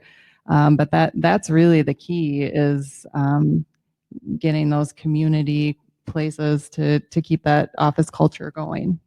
It's interesting, again, back to the perception and what people, their expectations that are set. I was just talking to a furniture dealer yesterday, and they were saying that they were doing a plan for somebody that had 8x10 cubicles everywhere. I'm like, what are they going to put in them? You know, everybody's so paperless. So, you know, it might be that when we do a space plan, you have to do a couple renditions of what does it look like? Are there 6x8 stations? Are there benching stations? So you can show that the space can ebb and flow and morph into different scenarios. So. Yeah, and like I said, I think the Midwest was slightly behind from a hoteling standpoint. We were also slightly behind from the square foot per person or the size of workstations, which works out in our favor at this point. Not a lot of our clients prior to this were going into a benching solution, and they definitely aren't going into a benching solution at this point. So I think we're going to see the workstation module stay at a minimum of 6x6 or even like a 6x8. 6x8 is probably industry standard for our area. And so I think that helps with the social distancing, because the benching, no matter what you do from a panel standpoint or whatever, they technically really aren't in compliance. So I think that we're going to see workstation sizes remain pretty consistent, and I think we're going to see the square foot per person remain pretty consistent. It might go down a little bit depending on the organization, and if they are hoteling to reduce footprint, or if they're hoteling in order to get more of these collaboration or secondary or third or secondary workspaces within their environment. So I think, like I said before, it's so varied by every organization. We have some organizations that are proceeding just like they were before. They haven't thought about the impacts of COVID. They haven't talked about it other than what we brought up. And some are really making really strong organizational shifts based on not necessarily COVID, but again, long-term effects of it, any potential issues in the future, and then also really just creating healthier and more agile spaces for their employees. And the technology will be really integrated into those collaborative spaces. So as you can imagine, if you're on a call with a colleague and two people might be away, that screen sharing ability. So there'll be just a lot more of that integrated into offices going forward. And maybe from a well-being perspective too, there's more plantings introduced, that can help clean the air just inherently for what they do. And maybe those are mobile planners that kind of ebb and flow with the furniture as well. So I actually have a final question myself. I was talking to a friend of mine who owns a residential furniture company, and he said he's had the best 3 months ever in the history of their company. And they're getting orders. They can't even deliver couches to houses, and they're like so backlogged. Then I talked to an appliance company yesterday. Same thing with like refrigerators and so forth. Anything you've seen that you guys are trying to order for your buildings or anything like that that you're like, oh my God, it's like 9 months out before I can get something. Refrigerators, Appliances. appliances, yes. Yeah, I think the opposite is true in the commercial world about the furniture. I mean, actually, sorry, I should say the same is true in the furniture world. I think that some furniture manufacturers are struggling to get things in the normal lead time because they were shut down for so long that they have such a long backlog right now. And some of them aren't even up to full capacity from a production standpoint, even at this point now. And so furniture is definitely taking longer than the normal 8 week. We always would say 8 weeks, depending on what you're getting, sometimes quicker, but we're seeing it take quite a bit longer. And at this point, our clients were like, oh, sorry, that conference room table won't be there. Well, who cares? Our people aren't there anyways, I guess. So we're seeing like where our clients before would be freaking out if a chair was late. We're seeing that the whole world is just kind of like ebbing and flowing and knowing that's going to be the way. And again, that's okay because like John said, 7 to 10% of the people are in a building. So if something's not there day one, it's not the hugest issue.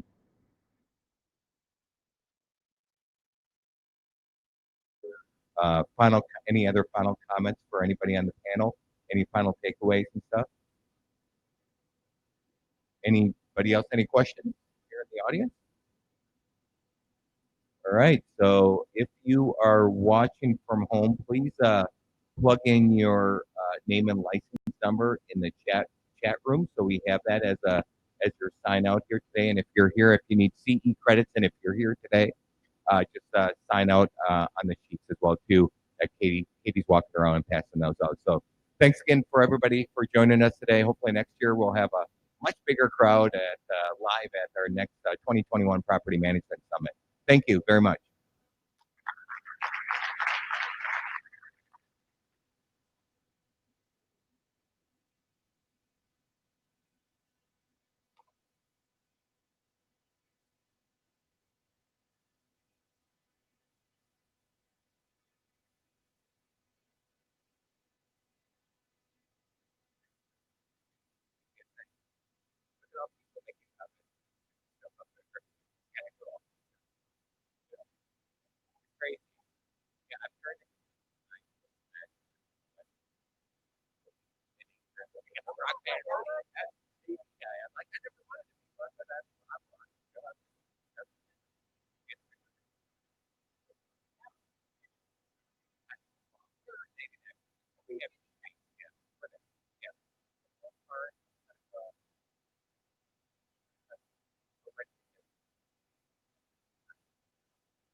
propagating throughout the room without the right efficiency or effectiveness of HVAC.